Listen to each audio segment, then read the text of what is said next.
6, page 7, page 8, page 9, page 10, and page 11. So once again, I can't see any hands being raised. So could somebody propose that we accept the minutes, please? Thank you very much, Deputy Chair. And a seconder, please. Thank you very much, John Brimmer. Diolch yn fawr. Will you show that you approve the minutes, please? Diolch yn fawr. Then matters arising. In terms of item 7, could I ask Anthony Jones to give us an update on what's happening with the emergency cover review working group, please? Thank you, Ant. Good morning, everyone. Thank you. So, yes, since the Fire Authority decision on the 15th of July, where they were presented with a paper that described the work of the Task and Finish group up until that time, where 3 research proposals were presented, the authority agreed to carry on working on 2 of those research proposals. So following that decision and the summer recess, the Emergency Cover Review Task and Finish Group recommenced their work on the 5th of September. I'm pleased to say the Chair and the Deputy Chair remain the same, and the group have agreed to break the authority's recommendations down into 3 work streams. One, which is developing a new whole-time duty system for Rhyl, Deeside and Wrexham, based on the Scottish Cyfarfod system, and that's being led by Watch Manager Nick Roberts. The second is developing a new self-rostering day crewing duty system, and that's based on the Greater Manchester Fire and Rescue Service self-rostering duty system, and that's being led by crew manager Fionn Williams.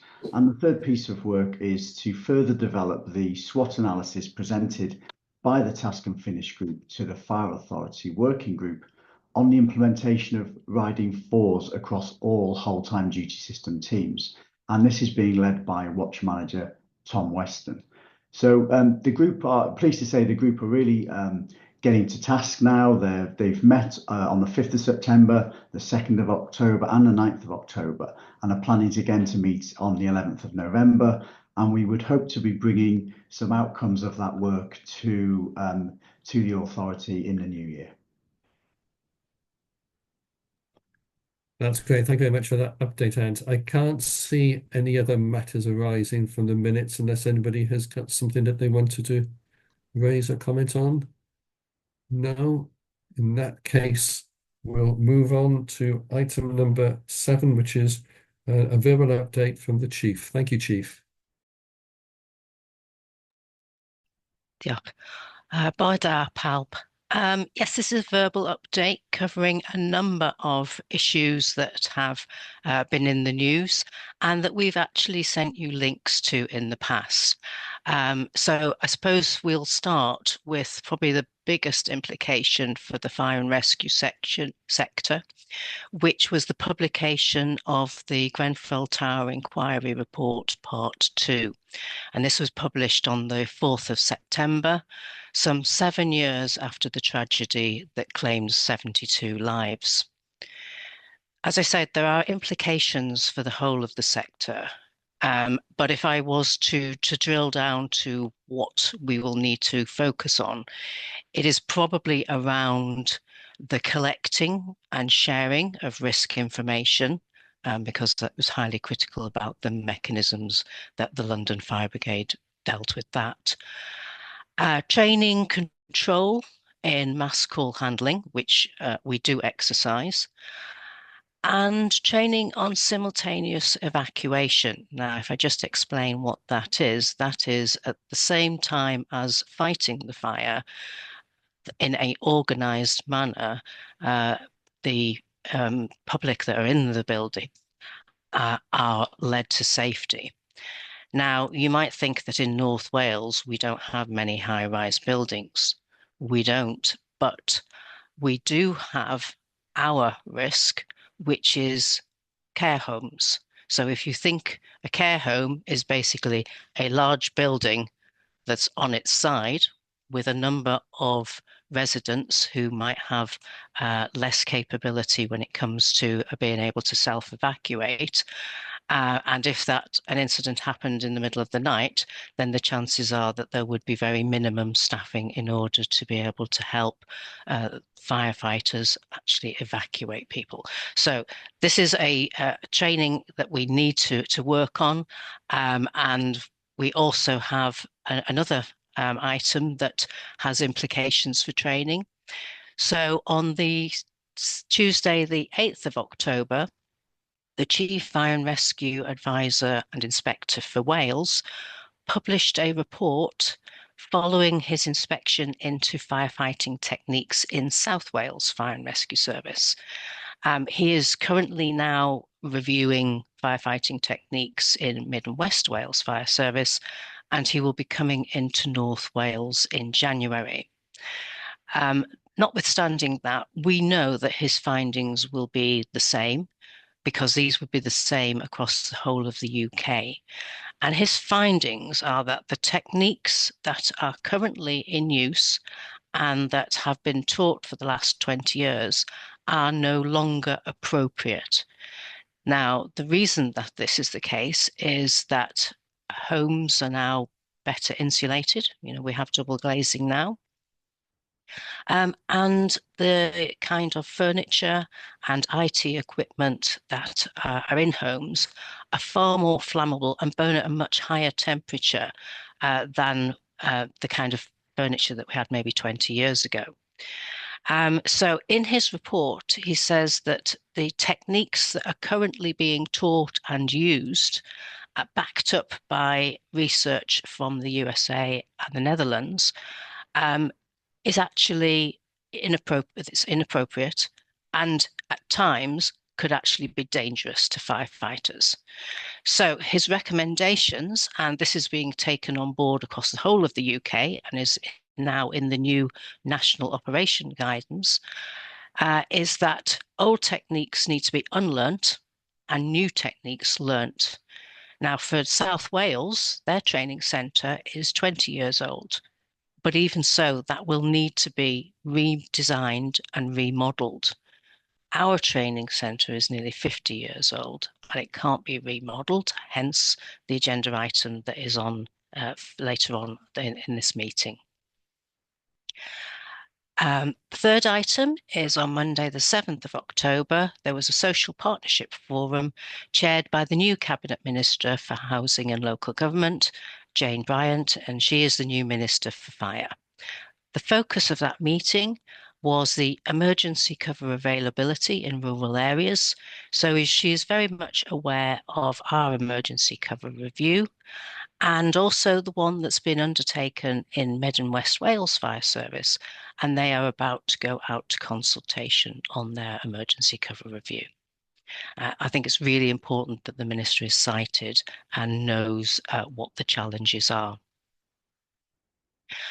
She was in the Senedd on the 9th of October, receiving the report, Sound the Alarm report, from the Equalities and Social Justice Committee. The report echoes the recommendations of the Audit Wales report into governance of fire and rescue services, which again is on the agenda later on this morning.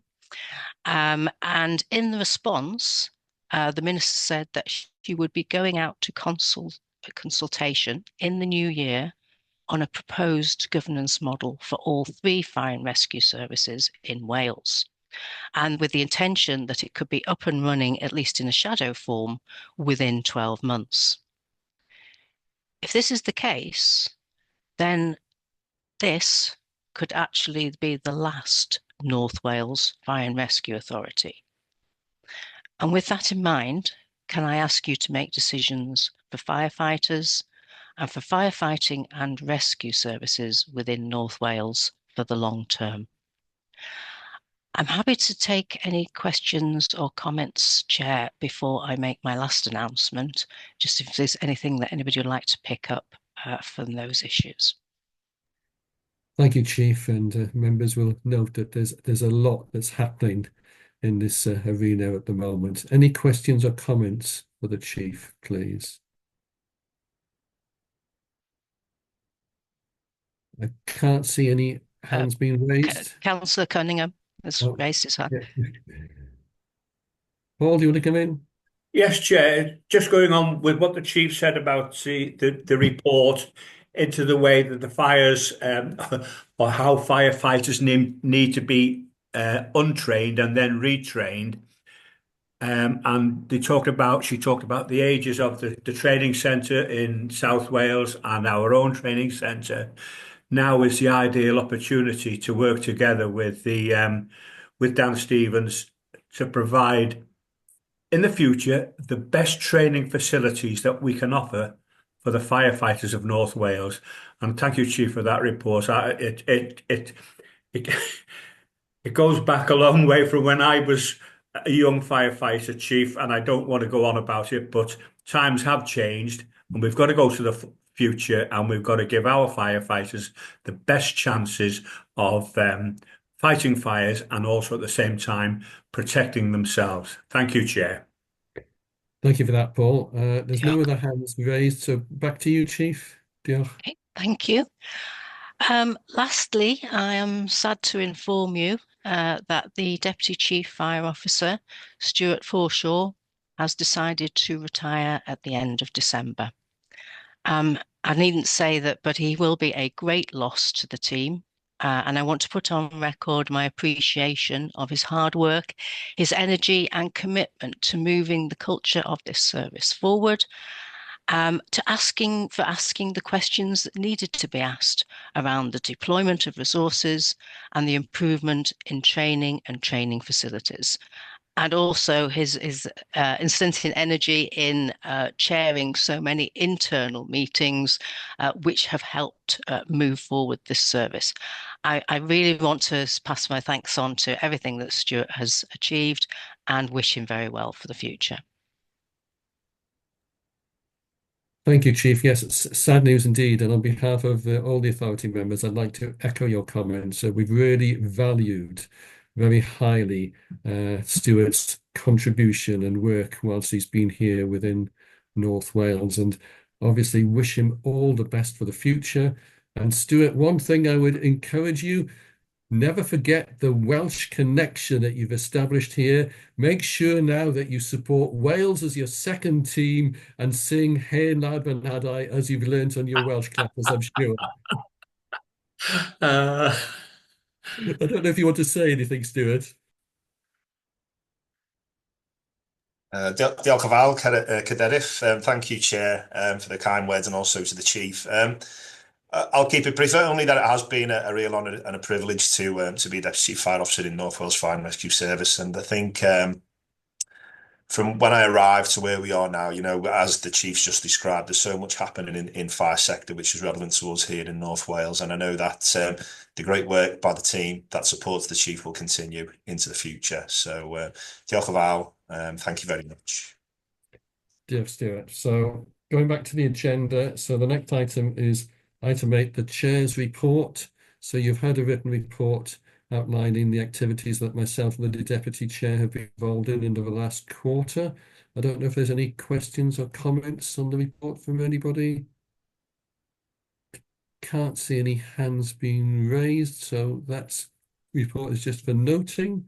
So we go on to item 9, which is the new training centre business case. And can I thank ACFO Justin Evans and his team for all the hard work they've put together in preparing this business case. And over to you for you to present this item. Diolch, Justin. Diolch yn fawr, Cadeirydd. So this paper presents to members the business case for developing a new training centre for North Wales Fire and Rescue Service. Members will recall from previous discussions that our service faces significant challenges regarding the adequacy of our current training facilities.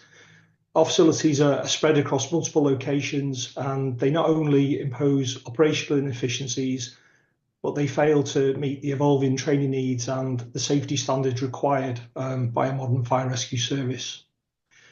The training facilities that we rely on, particularly those at Dolgellau and Rhyl fire stations, have served their purposes for decades. However, they were, as the Chief mentioned earlier, they were developed at a time when both firefighting practices and the risks within our communities were vastly different. And it's clear that facilities are no longer suitable and they're reaching the end of their useful lives. So it isn't a case of if our facilities will need replacing, but it's certainly a matter of when. And in some respects, that when has already passed.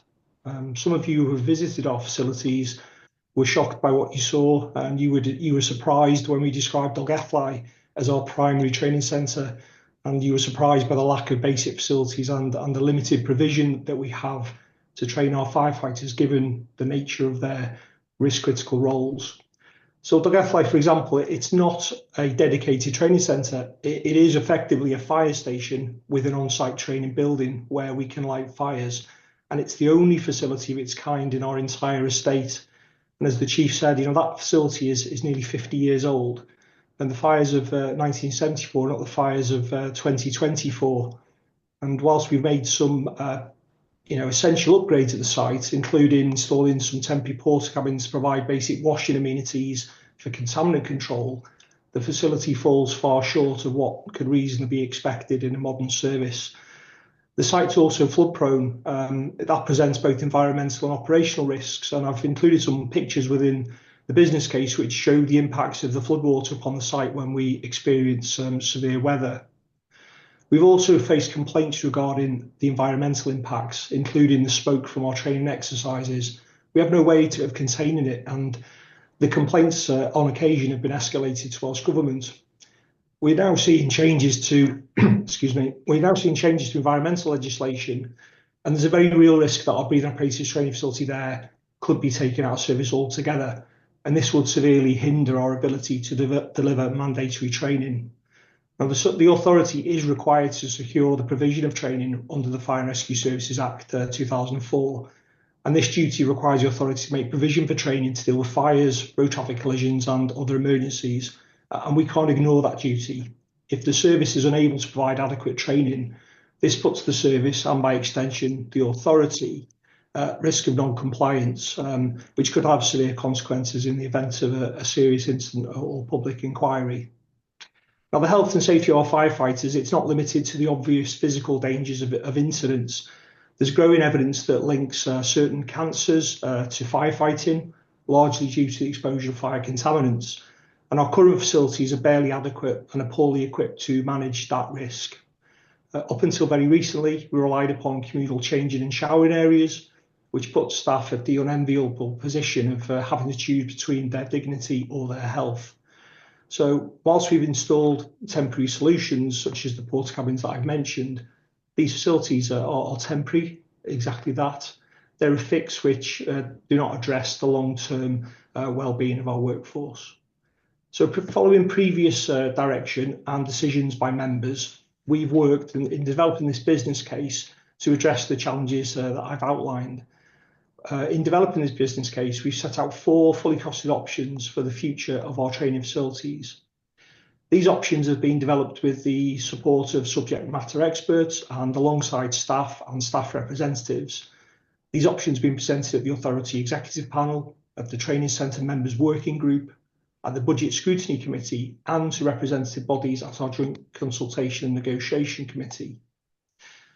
A detailed breakdown of these options is contained within the full business case and is summarised within the covering paper that I've presented today. It's important to note that 2 of these options, which are around ongoing maintenance of existing facilities or attempting to develop our existing estate, whilst they're there as options, they are potentially undeliverable. Also, deferring a decision does not appear to be an option either, given the current condition and the future regulatory requirements which I've mentioned. The 2 remaining options involve significant capital investment. They're both realistic and they're necessary. Now, the recommended option in the business case is to develop a purpose-built centralised training centre at St Asaph Business Park. That site would provide the modern, flexible and immersive training requirements that we need to meet current and future needs. That option wouldn't see the St Asaph site fully developed. It would present opportunities for future development as financial pressures allow. Now, this preferred option does, however, involve a significant capital investment, and I want to assure members that the project will be carefully managed with clear financial gateways in place. This will ensure that the authority has control over the project cost and progress, ensuring that development will only move forward if it remains affordable. So should members agree with the recommendations in the paper, the first gateway is set for December 2025, followed by another in December 2026. And these are key decision points. This will allow us to pause or even discontinue the project should affordability become a concern. This approach will ensure and provide reassurance that we're not committing to unchecked spending. We've also structured the financial plan to align with our existing capital programmes, meaning that the initial investment focused on planning, design and groundwork over the next 3 years is manageable within current resources. The larger financial commitment would be in the years 27-28 and 28-29, allowing us time to seek additional funding. So before these gateways, we will actively engage with Welsh Government and other potential partners to secure financial support for this project. Over the next 2 years, we will explore every available option to lessen the financial burden on the authority. However, we must also be prepared to fund the full cost ourselves if necessary, which is why we've developed the phased financial plan. So as detailed within the paper, I'm seeking approval and support to continue with our activities to deliver option 3 with a phased financial plan that balances affordability with strategic capital investment. And I can't stress enough the risks of delaying a decision. The operational limitations, health hazards and potential non-compliance with legal requirements are all immediate concerns. And additionally, the environmental risk at the Llanelli, which I've briefed you on, could also force us to cease essential training. A delay will only increase these risks and increase the cost of any future action. So I suppose in conclusion, this is not just an investment in a construction project, it's an investment in the safety, health and effectiveness of our firefighters and in the long-term resilience of our service and authority. I urge you to consider the business case closely and to approve the phased financial plan, ensuring that we can maintain momentum with our plans. If we delay, the risk could increase and the costs escalate. Our current facilities, they're ageing, they're inefficient, and in some cases, a liability. And now is the time to secure outcomes for future generations by building a modern training hub that will serve North Wales Fire and Rescue Authority for decades to come. Diolch yn fawr. Diolch, thank you, Justin, for that overview. And as has been pointed out within the presentation, within the business case, and highlighted earlier again by the chief, the current situation is just not sustainable. The current training facilities are not fit for purpose. And if we are going to meet the requirement of training going forward, then we have to do something. And that's why the members of the working group for this training centre business case were unanimous in agreeing in principle that we should adopt option 3 as laid out in the paper before you. Any questions or comments from members, please? Chair, Councillor Young? Yeah, come in, Mark. Okay, thank you, Chair. Yeah, so obviously a long document, and it, as you've touched on, and the officer touched on, really important to get it right. Can I have a bit more confirmation? It talks about partnerships, and obviously talking about this, we were talking about the police using the facility, the ambulance service, etc. Can we have a bit more background on the talks which are happening? Because I think that's really important. We've just heard off the chief officer about retraining our staff. So will this facility be able to deal with the retraining? Because obviously that need has changed slightly after the report been mentioned. And I suppose the scrutiny of this, obviously we all want to get it right. It's a big investment. So how's this going to be scrutinised moving forward? Well, that, obviously the way we're scrutinised, it might change in the future, but I think to have that set out now would be helpful. So the partnership working, the scrutiny and the training fit for the future. Thank you, Chair. Thank you for that. Very appropriate comments and questions, Mark. Ant, are you able to respond, please? Sorry, Justin. Thank you. Yeah, just to touch on the training aspect first.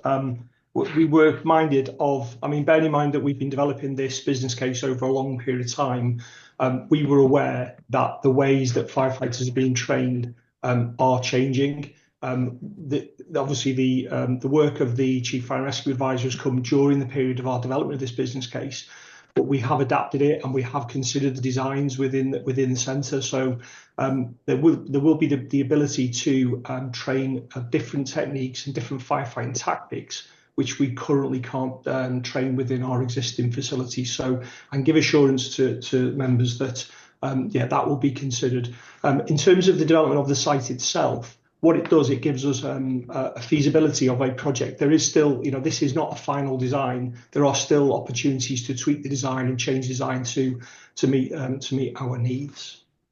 In terms of partnerships and partnership working, we've put that set on the business case. We would consider this site to be a centre of excellence in terms of joint emergency working. If we build these facilities, I would expect that partners from across Wales and certainly regionally would seek to come and use some of our facilities. In terms of the discussions with partners, we're not at this point. Those discussions are not fully developed, and we would have to speak with, for example, colleagues in the police to see what interest they have in coming on board with such a project and what types of facilities that they would need. I know from personal experience that North Wales Police in the past have used centres within St Helens and places outside the region for certain aspects of their of dealing with public disturbance training, and opportunities like that would be ideal if we could bring those sort of things back into North Wales. Does that answer your queries, Mark? Yeah, just one quick one, Chair. Good answers. That's great. I think partnership working and that sustainability of sharing the costs, etc., across the similar services is great. One question: officers very honest about the challenges of existing facilities. Could something temporary be done on this site if needed? Then I'll leave it there. Thank you, Chair. So one more question, if I may, on can we use it short term if needed because of the challenge with other sites? Thank you. Councillor Young, are you referring to the site up in St Asaph, whether we can do something? Yeah. So because the existing facilities for training under pressure, is an opportunity to do something temporary on that site? Well, the site currently is not developed in any way. It was formerly the glassworks, and there's some patches of concrete, but it is essentially a blank canvas. I think from the discussions that I've had with our building consultant, my understanding is the majority of costs when you're building these types of facilities are often associated with the mobilisation costs of the design works and getting people actually onto the site. I sort of understand the sentiment of why we'd want to do something temporary. I think that bringing people in to do some work, taking them away and then bringing them back in to sort of complete the project, I think potentially could be more expensive in the longer term. Thanks for that, Jacob. Thank you. Are there any other questions or comments from members? Councillor Brimore Hughes. Thank you. I'd like to agree with Councillor Mark Young for everything you said, apart from the last comment, because, like I said, it could be more expensive to do a temporary issue. As we have had a review, which is a national review, which is going to cover the whole of the UK, surely that to have an appropriate centre should come under some financial assistance from central government and the Welsh government for this improvement, because it is such an important issue for safety, health and safety, and the care of our staff. Therefore, is there anything coming from central government or the Welsh government to help about this? Diolch, John Brynmawr. I'll come in on that. And I've been able now to get my full screen and I can see hands coming up, which I couldn't before, so apologies for that. At the last social partnership meeting, when the Part 2 Grendel Tower report was presented and the need for specific training was identified, I actually pointed out to the Minister that we were looking to embark on this course of action, but obviously there was significant financial costs. So it was a not so subtle attempt by myself to put sort of the begging bowl out in the direction of the Welsh government, pointing out that if they really want us to be able to deliver the training facilities that we need, then there needs to be some financial assistance. So there is no guarantee, but we can only hope and try and keep sort of banging the drum in that direction, hoping that we do get some financial support from the Welsh government. Cynghorydd Gareth Jones, Gareth? Iawn, diolch. Yeah, I think the case for a new training centre is absolutely clear and is really well laid out, Justin, so thank you for that. From my side of things, I know I've mentioned before, but I think at the design stage or prior to the design stage, we should be talking to our partners and to the private sector just to try and ascertain what the training requirements and what are they looking for in a training centre to be able to use it. We shouldn't compromise on what we need as a fire service, but we should do this early engagement, I think, so that, you know, if we need to, if we can add in some tweaks that will bring in some income and get the place used as much as possible, then all the better. And if we need to set up a separate company to charge commercial rates for training, let's look into that. Because to be blunt about it, as a councillor, what I want to know is how much is it going to cost our council? And the more we can do to mitigate that, the better. Because from a council perspective, there is no money for big capital projects, even really, really important ones where health and safety and residents' safety and well-being are involved. Councils are having to make some really, really tough and difficult decisions. So the more ammunition as members of the fire board, the more information and the more mitigants we've got to sell it to our authorities, the better, and the easier it makes our lives. And, as a fire authority, we obviously have to be well aware of the pressures that our individual councillors and the councils are making and the difficult decisions, almost impossible decisions that they have to make to balance the books. So, my plea is let's see how we can how we can be innovative and bring income in for this really important resource. Thanks. Diolch, Gareth. Justin, do you want to come back on that, please? I understand that people will wonder, this is a significant investment in what we're asking for. I suppose I consider what has been invested in North Wales. My service, I've worked here for nearly 30 years and we just haven't invested in the facilities at all during that time. We have the same facilities that we had 30 years ago. The proposal we have in option 3 is about not fully developing the site. There is a part of the parcel of land undeveloped, and I think that presents that opportunity for discussion with partners. Because if we need to take into account what other people may need on this site, we need to, as you say, we need to make sure we achieve everything that the fire service needs. But if there are other opportunities for the partners to come on board, it may mean that we have to develop that other part of the site in a different way and expand perhaps some of these initial plans that I'm presenting here today.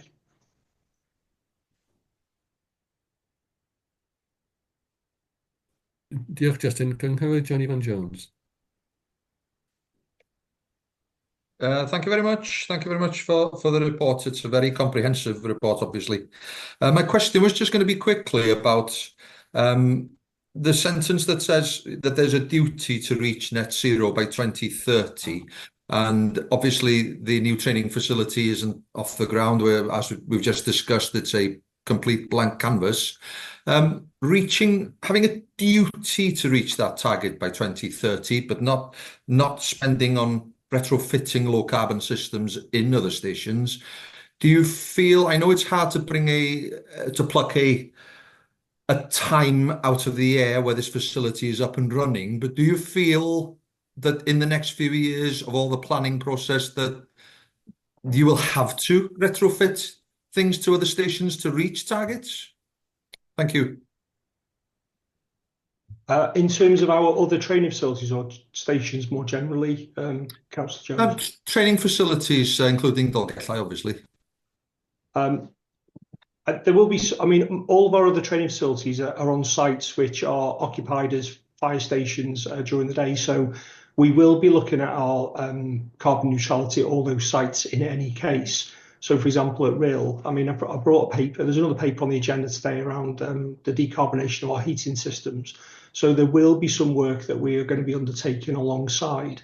But the training centre themselves, there's more for me, I suppose, a concern with, for example, Dolgellau, is this is a facility within the national park. And at the moment, we have, we are burning carbonaceous fires at that facility, and we have legislation in place which is a concern, in terms of any enforcement that we could face through our activities. So for me, it's the impacts upon the environment for us in terms of our firefighting, not necessarily through the sort of energy efficiency of those sites that we have operating. Thank you very much. Thank you. Diolch. Cynghorydd Austin Roberts, Bawd Austin.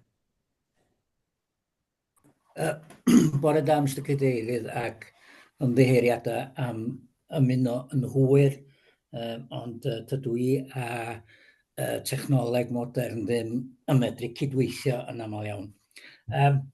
O'n i'n rhan o'r gweithgor ynglyn â setio hwn i fyny, ac mae Justin eisoes wedi crybwyll bod yr rhai fuodd yn ymweld â'r safle yn Dolgellau wedi'w dychryn.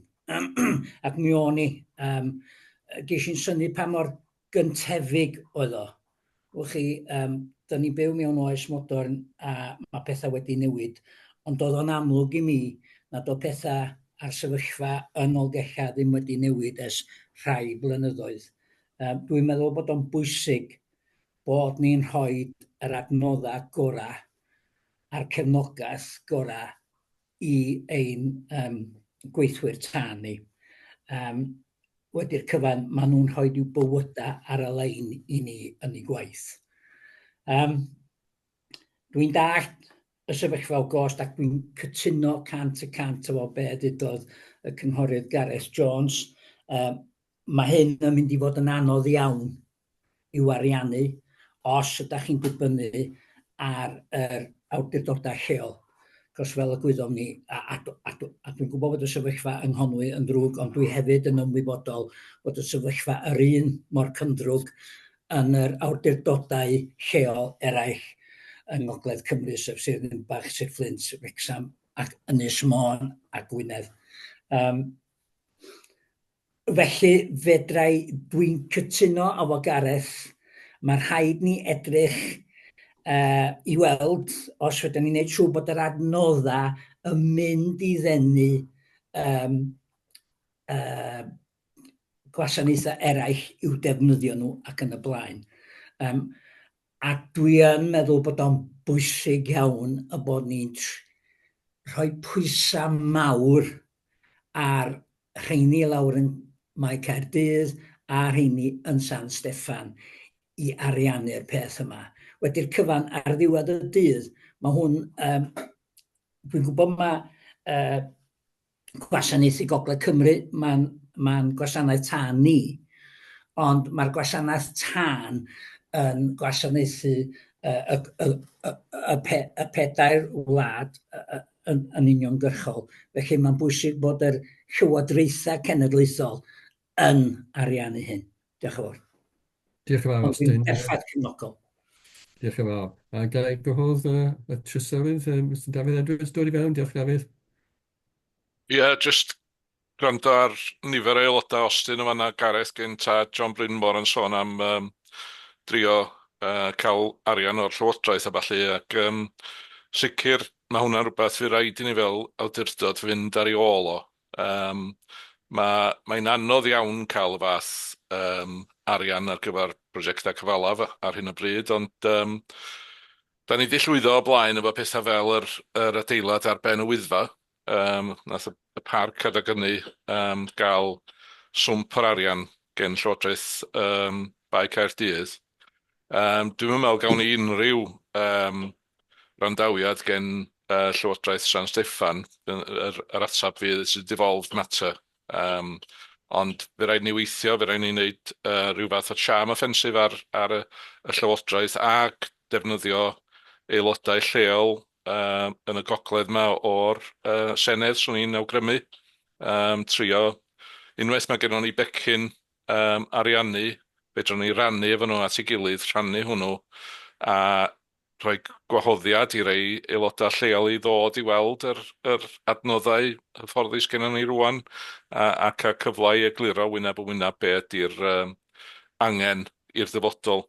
Mi fydd ein waith caled iawn i gael y fath arian, ond dwi'n meddwl bod yn allweddol achos mae Gareth yn iawn bod ag Austin, mae'r cynghora mewn lle anodd iawn ar hyn o bryd, a bydda hyn yn rhoi cynnydd sylweddol pe bai o gyd yn cael ei ariannu gynnon ni yn y gogledd, mi fydda fo'n gynnydd sylweddol yn yr ardal ar yr awdurdodau.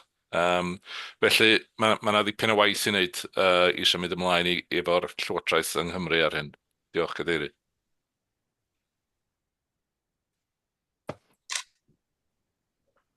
Diolch yn fawr, David.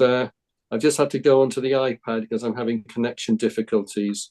Did I see that Mark had his hand still up? Mark, do you want to come back in? Yeah, no. So again, people are using words like primitive at the existing training facilities. So it's quite clear that this facility and investment is going to be needed. But I'm worried that someone's going to stop us using some of the existing sites. So I wonder whether the business case gives us flexibility to phase in the work. So I accept the temporary might be too costly, but it's clear some parts of this training facility is going to be needed before others. And it sounds urgent with regard to some of the training facilities not being up to scratch. So I wonder if we're going to take that approach of phasing in to make sure we do the bit urgent first. And does that need to go into the recommendation? Because I feel strongly that we all know the state of the existing training facilities. I'm worried that someone might shout stop on one of them sites. So I think some of this, the sooner we get on with it, the better. So any thoughts on that, please, Achub? I can see that the Deputy Chief has put his hand up. Stuart, do you want to respond to that? Thank you. Thank you, Chair. Councillor, you do make a very valid point. Justin's made it very clear that, our existing training facilities are at risk of, at some point falling over, and then we can't continue with that training. What I would say is that, we did invest in the upgrades to Dolgellau probably a couple of years ago now, knowing that we would have to extend the life of it. So we have got some confidence in that the life extension that we've now introduced within Dolgellau will see us through to when this new training centre, if the recommendation is agreed, is built. Haven't been involved in significant programmes like this before, and there's not that many construction companies out there that can do this type of specialist work.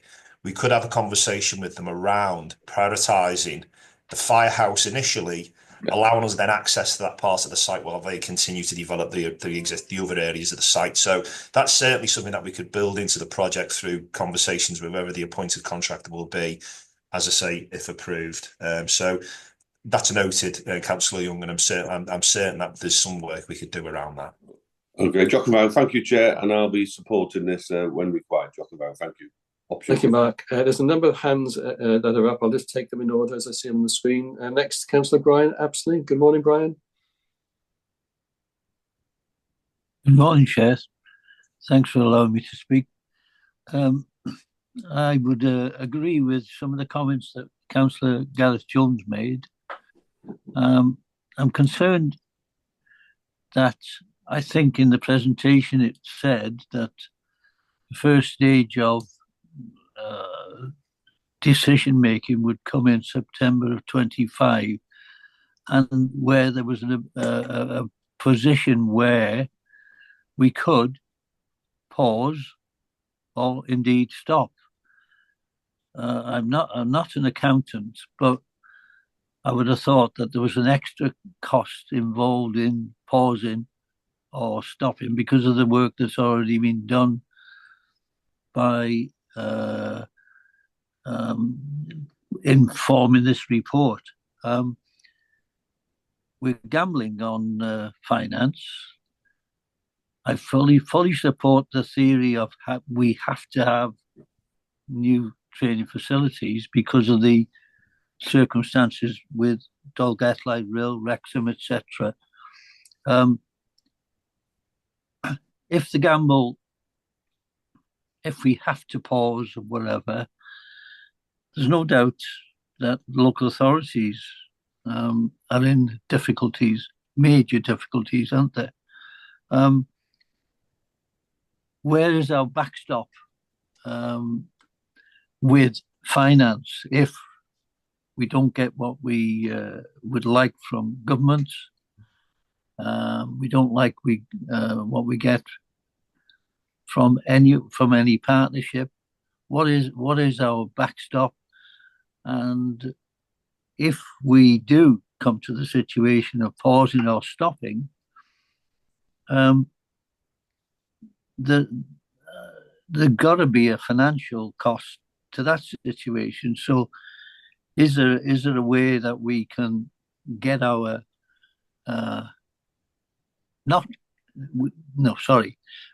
don't gamble, get our partnerships in place before we make a decision to go forward, of the timing of when we go forward. Thank you. Thank you, Brian. I think ACFO Helen MacArthur wants to come in relation to that. Thank you, Helen.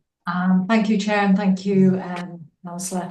I think they're very salient questions. I think the important thing to recognise is that the proposal today is those distinct gateways, and approval of it takes us to the next gateway. And I guess the question is, if we spend the money to get us to the next gateway, is that money lost in the event that it doesn't proceed? And the answer to that is effectively it's money that we need to spend to be able to get to the gateway to see whether we should proceed.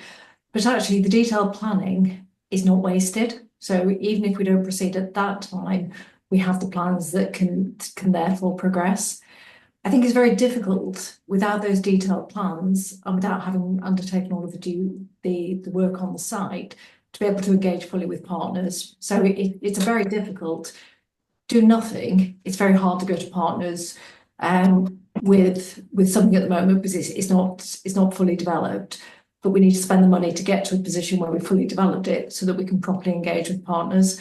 But I agree entirely that the environment, the financial environment, is so challenging, and a lot of the costs will be dependent on whether we can get the funding. If we can't get the funding at that stage, what are the interest rates looking like? So it's, even though it's 2 years in the future and seems a long way off, a lot can happen in terms of interest rates. So I think it's a very difficult one of doing nothing at this stage.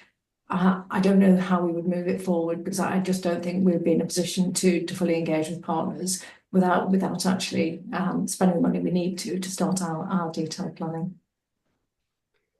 Thank you, Helen. Stuart, did you want to add something as well? Your hand is still up.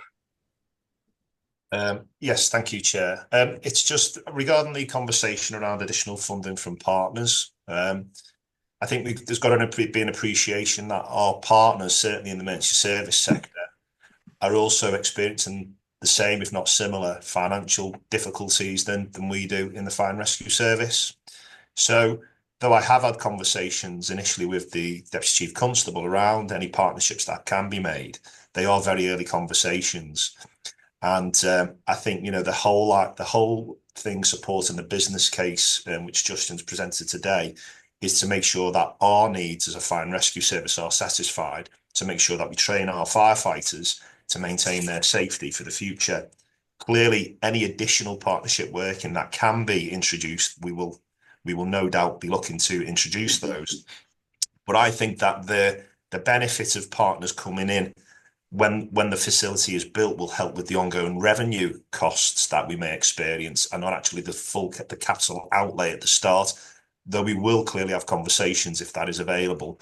But it's just to make sure that members are aware they have similar financial, if not the same financial constraints we've got. There isn't a lot of capital investments available from Welsh Government from when we've had conversations with those.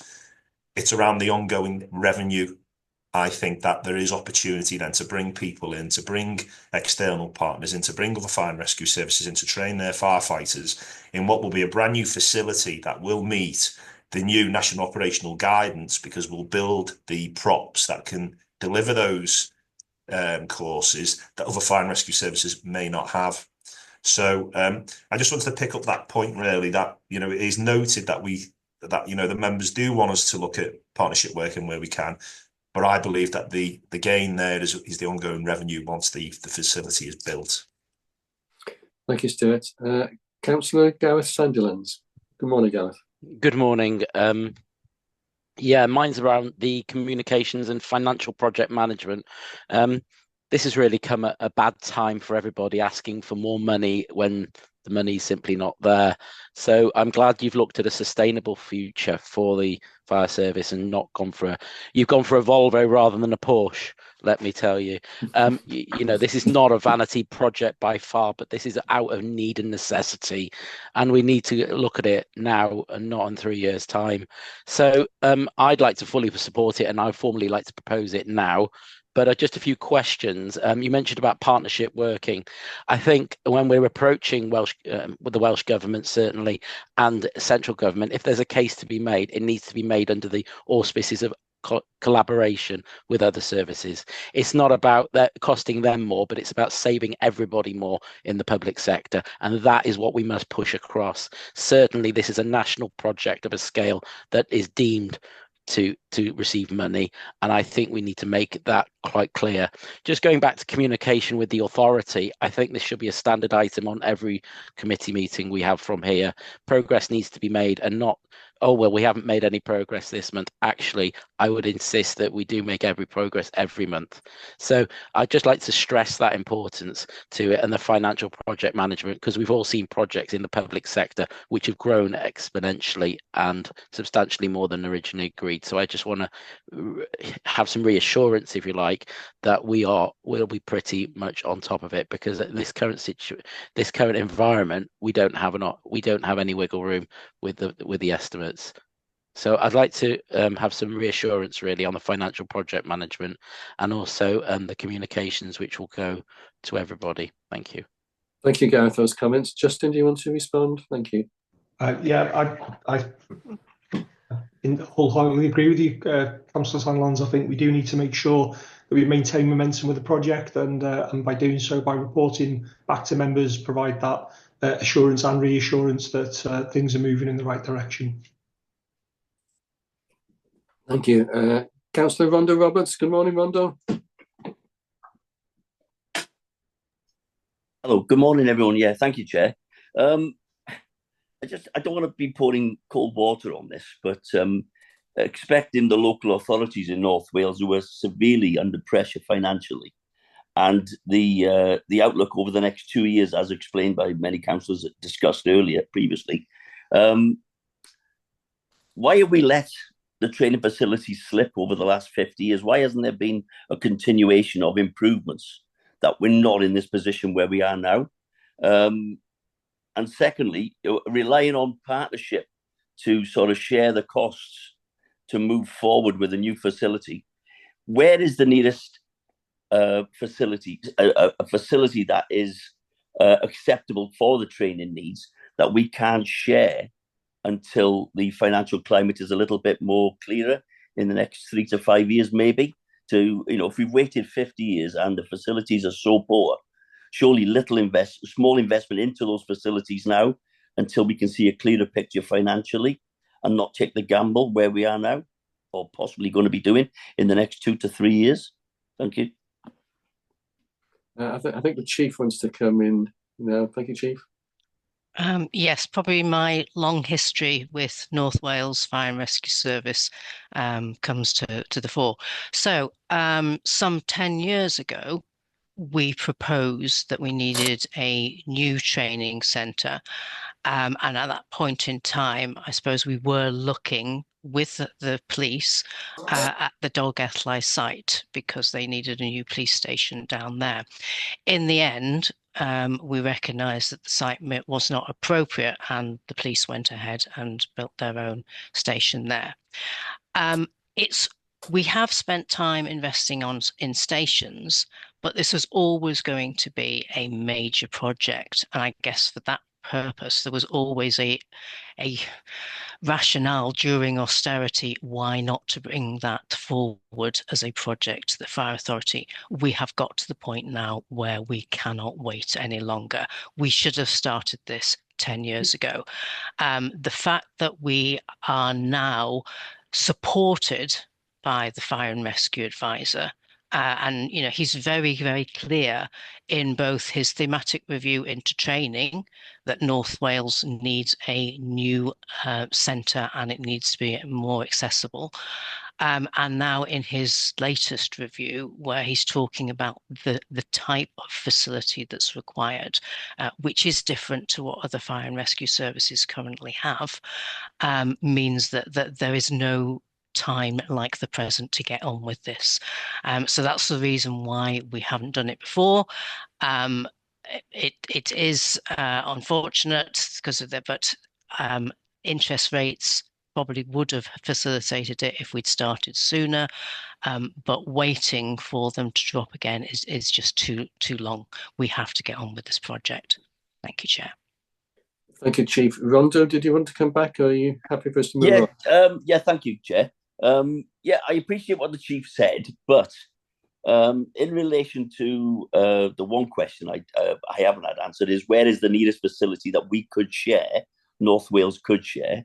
And, with Wrexham, the new station at Wrexham being built in the last I'm not sure exactly, is it sort of 6 or 7 years ago now?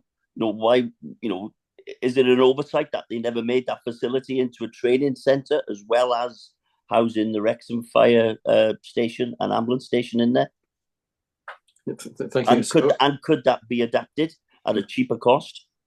Okay, I can see that the Deputy Chief and Justin have got their hands raised. I'll let the Deputy Chief come in first. Thank you, Stuart. Yeah, I'll answer the question on the sharing of facilities, and then I'm sure the Chief has got the history regarding Wrexham. Having led and managed training departments in 2 other fire and rescue services in the northwest of England as well, who are probably our closest training centres, so that being Cheshire and Greater Manchester, I know that capacity, the availability of training slots, if you like to use their sites, is extremely limited. So they have their own business to look after. They've got their firefighters training in there every day during the week. And actually, when it comes to Cheshire, they'll retain firefighters are in there during the weekend as well. I have allowed other fire and rescue services to use the training facility in Greater Manchester, but again, that was limited to weekends only. Now, the challenge we've got is that weekend-only training would not satisfy our training requirements internally. And actually, as well, asking our firefighters from South Gwynedd, for example, Anglesey, to travel across to other parts of the country to undertake what is a very physical breathing apparatus course, to use that one, and then travel back again, would be asking a lot, I would suggest. And it's also then impacting on their kind of primary employment, their family life, and etc., which we find challenging as it is trying to train within North Wales. So though it is a possibility, it's a very limited possibility. And again, it is a huge risk to us as in North Wales to rely on other fire and rescue services to provide training facilities for us. Thank you, Stuart. And yeah, it's a very valid question. It is one that we did actually examine in the working group, and that's why we've come up with a recommendation that we have. Chief, did you want to answer about the Wrexham situation? Yes, just about the Wrexham project. That was very difficult to get planning permission for the combined fire and ambulance station there. And indeed, within the planning permission was restrictions on the timing that we can actually perform training. So we can't train at weekends and we can't train in the evenings because of the residents and in the vicinity. So we would never have got permission to be able to develop a hot fire training facility at Wrexham. Thank you, Chief. Moving on, I can see other hands being raised. Next, Cynghorydd Gwynfor Owen, Bore da, Gwynfor. Bore da, diolch yn fawr, Mr Cadeirydd. Gai eilio cynnig y Cynghorydd Gareth Sondilans a oedd yn mynd am yr argymelliad. mae'n bechod mewn gwirionedd bod yr eitem yma ddim ar ôl yr eitem nesa. Mae'r eitem nesa, wrth gwrs, yn atgoffa aelodau o'r awdurdod ein bod ni yma i gynrychioli buddiannau yr awdurdod tân. A na hynny ydy'r peth pwysig yn hyn oll. Mae hefyd yn bwysig bod ni'n cofio geiriau y chief yn y dechrau i ddeud bod penderfyniadau da ni'n gymryd ar lles y gweithwyr tân ar gyfer y dyfodol yn holl bwysig. Felly mi fyswn ni yn gofyn i ni gefnogi yr argymhelliad fel y gymau o. Diolch yn fawr. Diolch yn fawr, Gwyn, am dy sylwadau. There's two other hands being raised. Next, Cynghorydd Arwyn Roberts. Diolch, Arwyn. Right, diolch yn fawr, Mr Cadeirydd. Just 2 gwestiwn gen i. Yr ganolfan hyfforddi sydd lawr yn Dolgellau ar hyn o bryd, pwy ar safle, a beth sy'n digwydd efo honna wedyn, ydy honno'n neiddo i'r gwasanaeth tân, ta be ydy yr arian wedi'i ni ddefnyddio fanno ar gyfer y prosiect yma?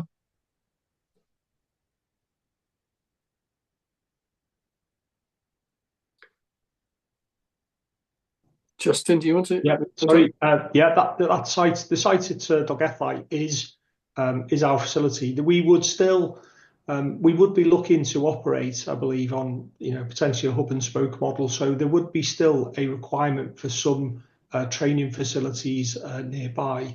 I'm not expecting that. I mean, bearing in mind the site at Dolgellau is also Dolgellau Fire Station as well. We would expect that site to still continue providing those services to the communities there. But in terms of the site itself, we're not talking an extensive piece of land. You've also within the business case, you've also demonstrated how that site regularly floods. So I'm not sure exactly as to how much value that would be locally within that community. Arwyn, ydy hynny ateb y cwestiwn? Ys gen chi cwestiwn arall? Diolch yn fawr. Next, Councillor Paul Rogers. Good morning, Paul. Morning. Thank you, Chair. In light of the potential changes to governance of fire and rescue services in Wales, could this project by default be paused or cancelled in the future if we were to start this process now? Obviously we don't know what's coming down the line. And realistically, if there are changes to the free fire and rescue authorities, are free training centres going to be required long term? And this is just obviously, the chief officer will be working with the fire advisor on this. So maybe she could advise us on that. Chief, thank you. Thank you.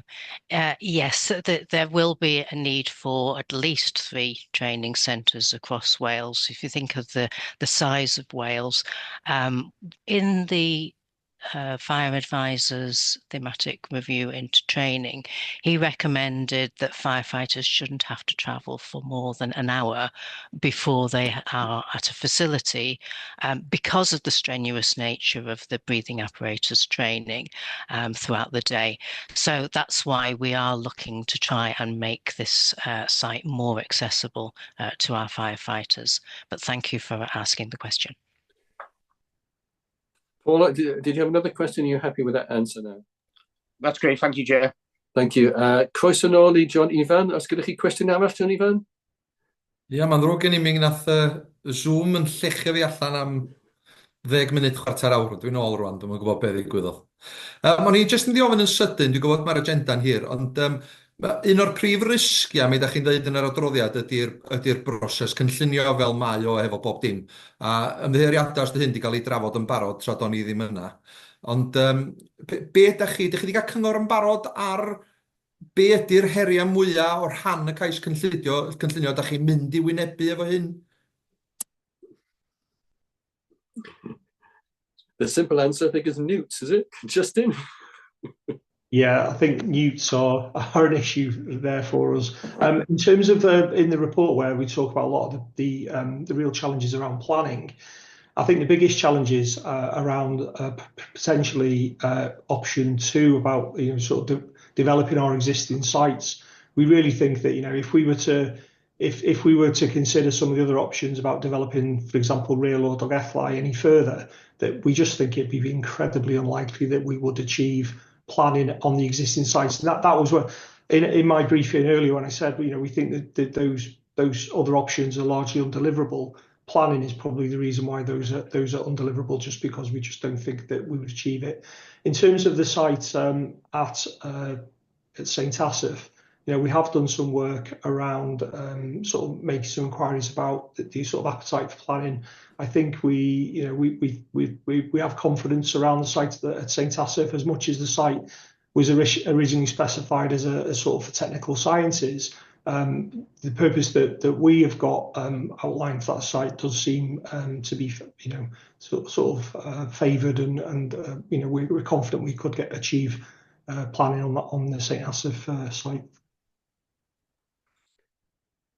Diolch yn fawr. Dipyn bach fwy o fanylder o'n i'n chwilio amdani, fod yn onest. O'n i reit gyffyrddus bod fi'n mynd i gael tŷ ar blot o dir yn Sir Fôn hefyd, ond chesh i ddim. Mi gafodd y cais i lechio allan. Felly, oes ar rhywbeth hyd yn hyn, ydych chi wedi cael cyngor gyn y cyngor neu'r adran cynllunio o broblemau lasach chi? Ydych chi wedi mynd trwy broses cyn gynllunio? I think the Deputy Chief wants to come in. Thank you, Stuart.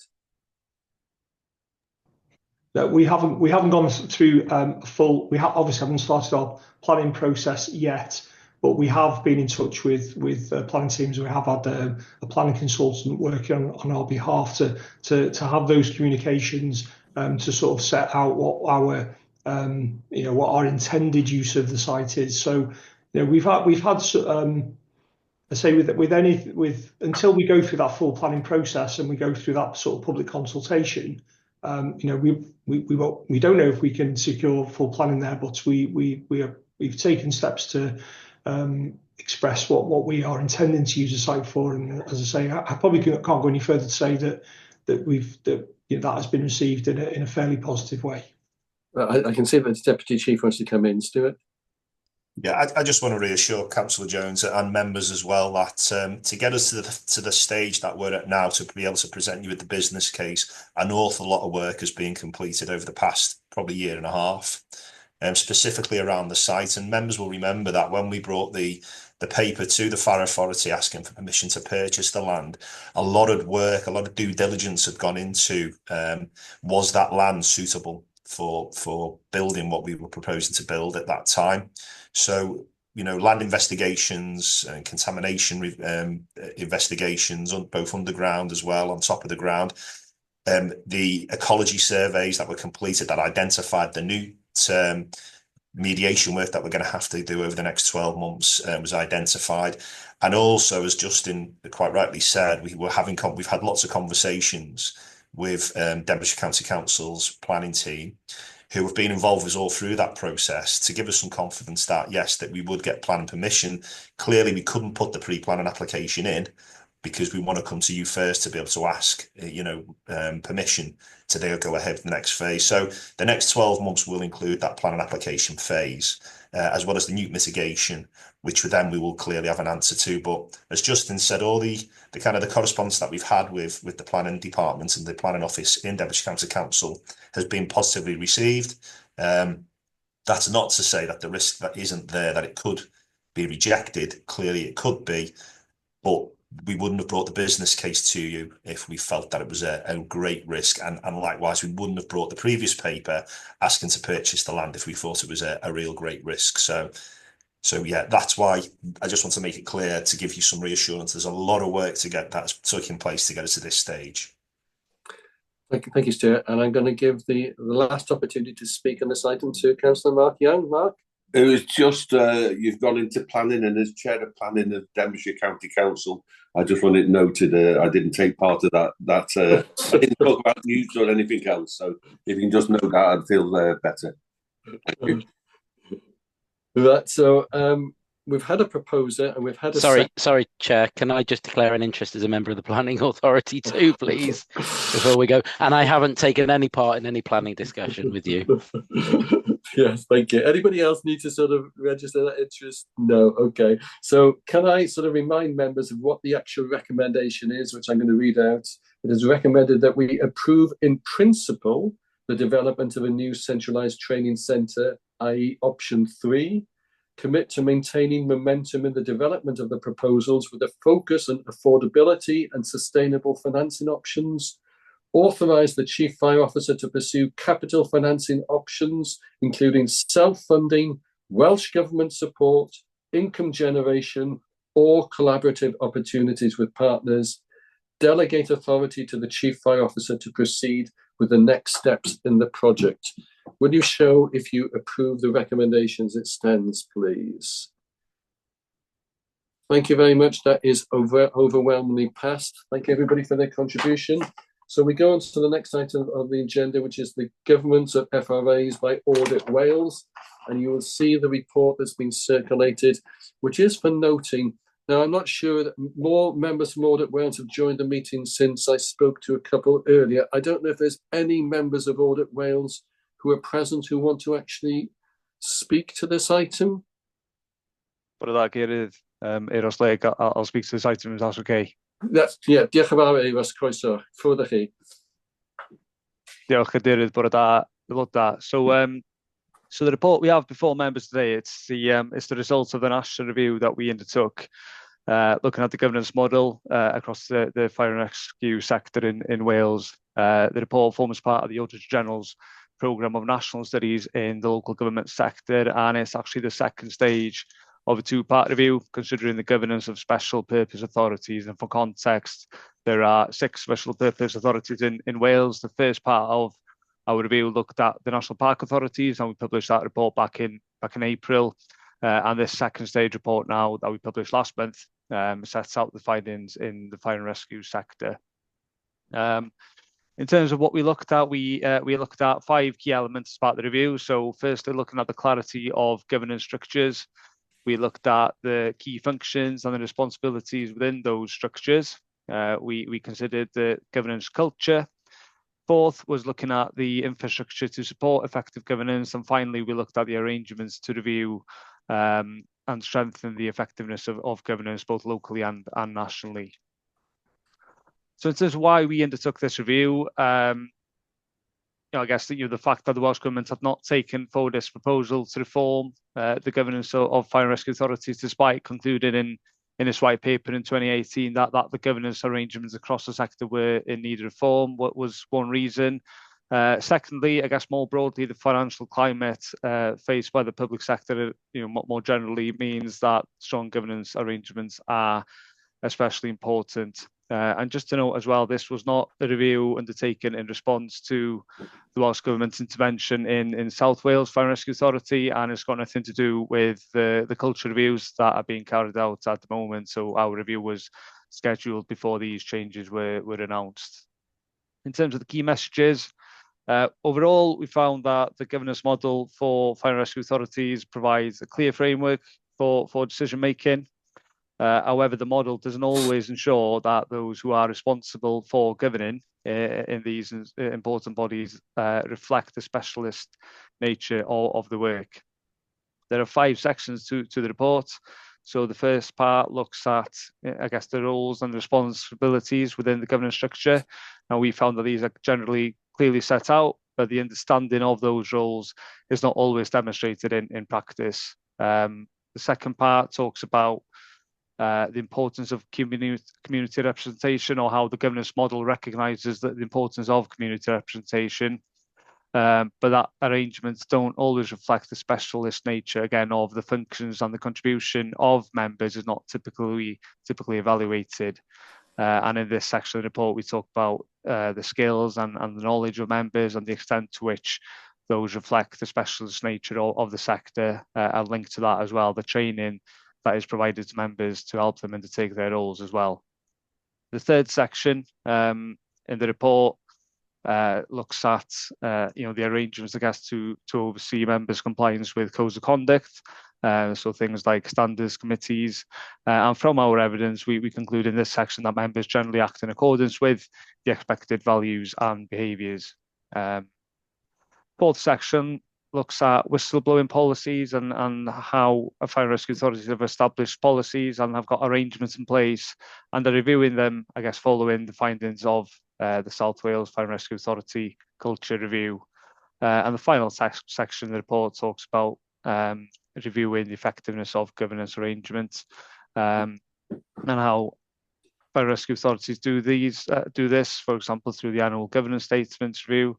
But as we say, so Welsh Government has previously identified that the sector was in need of reform in terms of governance, and that's how we conclude in that section. So in terms of the recommendations, the report makes 2 recommendations aimed at addressing weaknesses in the governance model. The first is aimed at Welsh Government, and we recommend that the Welsh Government reviews the governance model to ensure that the membership of fire and rescue authorities ensures the appropriate knowledge, the expertise and diversity to effectively discharge the governance roles, and that there are clear accountability arrangements to evaluate the contribution of members in terms of what you bring to the table. The second recommendation is aimed at fire and rescue authorities, and we recommend that the authorities strengthen the provision of training and development for members by establishing arrangements to assess development needs, and then evaluating the effectiveness of training and development provision. That's a quick run through of the findings, the recommendations, Chair. We're happy to take any questions from members. Diolch yn fawr, Ewas, and thank you for that, and thank you for putting this report together. Before I throw it open to members for comments and questions, I'd like as Chair to make a couple of comments and throw out the first question. The first comment I'd like to make is I think we deserve a pat on the back within North Wales, because paragraphs 19 and 32 highlights good practice of introducing smaller working groups to examine specific issues, and we've certainly done that in North Wales with the emergency cover review, the training centre, the environmental strategy, and a budget scrutiny working group. So we've certainly done that.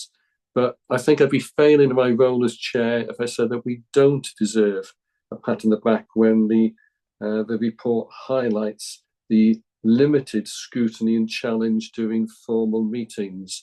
If I can draw members' attention to the last executive panel, when we had comprehensive papers on the annual performance assessment for 2023-24 and the performance monitoring report for 2024-25 first quarter, and the last meeting of the audit committee when they looked at the treasury management update for quarter 1 and the internal audit update. In both those meetings, there was only a couple of questions from members in relation to those important reports. And we have to do better in terms of scrutiny and challenge, I think, if we're going to be fulfilling our role. Having said that, I think that last item, we really did scrutinise the report. So my plea to members would be more of the same. Diolch. I do have a question for you, Ewas, and it seems that you've sort of rode back a little bit by not sort of endorsing sort of the proposed reforms in the white paper of 2018. So you're asking Welsh Government to review governance, but you're not actually saying that you need to cut down on the amount of members and bring in sort of co-opted members. Is that because you don't agree, or you don't think that's your role? It's the latter, Chair. It's very much not our role in terms of shaping what would that the result of this the review might look like. It's simply that I guess what we want to see is that the membership of the Fire and Rescue Authorities ensures the appropriate knowledge and expertise and diversity, and that there are accountability arrangements in place. As I say, that's a recommendation for Welsh Government to consider, and it's up to them in terms of taking it forward and how that might look like.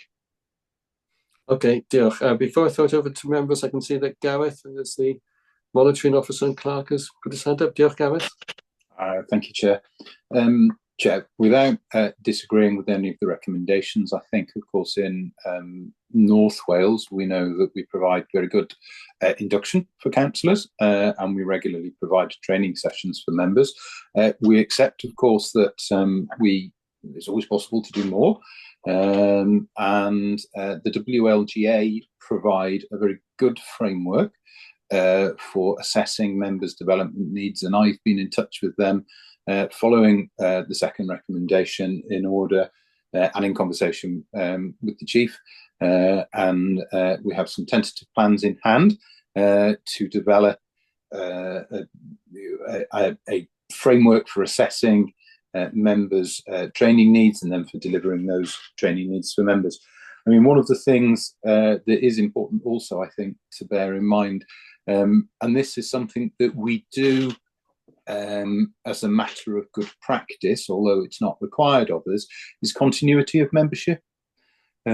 We have, whilst we had a large turnover in the number of new members joining post the elections, with notable exceptions and changes that have taken place for very good reasons, we've had a very stable membership since, and even in my own authority at the moment, where we're going through some changes in terms of group membership and so on, my own group leaders recognise the authority's request for stable and continued membership in order to allow members to build up expertise. So, in recognising that we take members from our constituent authorities with a wide range of backgrounds, there's a few of you who have been firefighters in the past, but we don't expect that. Inevitably, you won't get a large number of councillors coming with fire experience. So, in recognising that we take members, as I say, from a wide range of backgrounds, I think there is much that can be done within the current framework to ensure that members do build up the skills and experience that they require. Diolch yn fawr, Gareth, for those comments. Can I throw it open to members for any questions or comments in relation to this report from Audit Wales, please? Gareth, Gareth Roberts, Gwawr, good morning. Bore da. Diolch yn fawr. Thank you for the presentation, and just wanted some clarification really on the comments on the knowledge and the experience of members in the future. I think that is very pertinent and very relevant. I personally have got a background in the ambulance service and in the NHS for many years, and I bring that to the table. I think it's very important that we do have some knowledge and experience, because we can look at the whole picture and hopefully bring something to the table. So, with regards to his comments, what exactly are they looking for in the members, please? Thank you. Eva, are you able to respond, please? Diolch. Yes, thank you. Diolch, Cadeirydd, diolch, Cynghorydd. In terms of exactly what would be kind of specified in terms of membership, I think again that's not for us to set out. I guess what we're saying in the recommendation for Welsh Government here is that the membership currently doesn't ensure or consistently ensure that the appropriate knowledge, expertise and diversity across the board, collectively as a group, across the three, are there to, I guess, effectively discharge the governance roles. In terms, again, of what that might look like in the future, that's very much for Welsh Government to decide. But clearly, to enable that to happen on a consistent basis, that the second part of the first recommendation is about having clear accountability arrangements in place. Clearly, there are strengths in the governance model, clearly at the moment around community representation.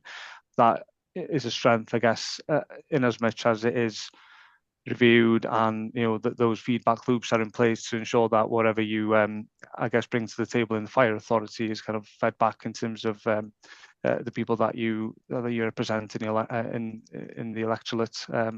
So that's very much for Welsh Government to review in terms of what exactly might be in the role in the future. Diolch, Eva. Councillor Mark Young. Yeah, thank you, Chair. So I think it's really important that the fire authority has an input on the new model. So can anyone explain? So I understand it's the gift of Welsh Government, but that would make me nervous. So are we making any new representations as an authority? Because we don't end up with a model which we don't believe isn't going to work. So are them discussions happening, or are they going to happen, please, Chair? Talking about. I'll let the Chief come in first. Thank you. Yeah, I agree that there needs to be an input from the fire authority, and we haven't written formally until this report was received by members here today, so that we get an understanding of your views. I have requested that the chairs and chiefs of the fire authorities in Wales meet with the Cabinet Secretary outside of the Social Partnership Forum, because I think it's important that we have those open discussions about what the new arrangements might look like, and that we are able to tell her what we believe that is brought in the current arrangements, which we would like to retain, and what she is minded to add to it. So I've asked for those meetings, and that is currently being worked through with her diary manager to see if we can, because if she's going to go out to consultation in the new year, then whatever is being consulted upon is being worked up right now, and we need to have that input. So we will do what we can, and I would appreciate members' opinions so that we can feed them back to her. Thank you. Thank you, Chief. And I think the reality, Mark, of the way in which the wind is blowing, and it's no surprise, is a slimmed down version of fire authorities, and for co-opted members to be brought in. I think one of our strong sort of positions would be that if you're going to bring in co-opted members, those should not be Welsh Government appointees, but they should be appointed at a local level through fire authorities, local authorities, and representations on that basis have already been made through the WLGA. Councillor Brian Apsley. Thank you, Chair.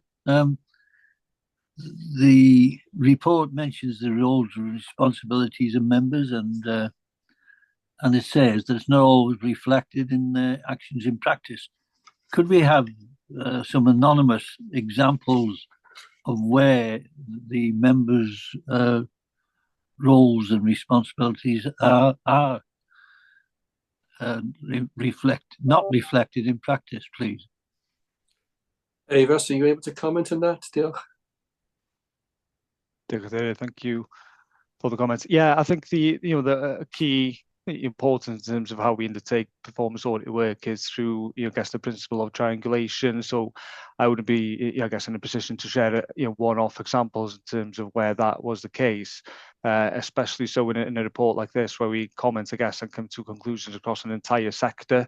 I hope that members can take assurance from the fact, I guess, that this is, through our observations of authority meetings, through the interviews that we undertook, as well as a number of interviews and 2 surveys that we carried out. I guess we triangulated the findings across all those evidence bases, and that's how we came to the the conclusions that we've come to.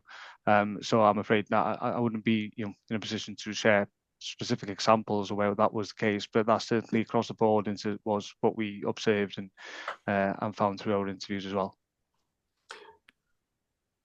Not the answer that you wanted to hear, I'm afraid, Brian. No, I did mention anonymous examples, so I'm not happy with the response. Thank you, Chair. Thank you. Councillor Tina Clayton. Good morning, Tina. Yeah, thank you, Chair.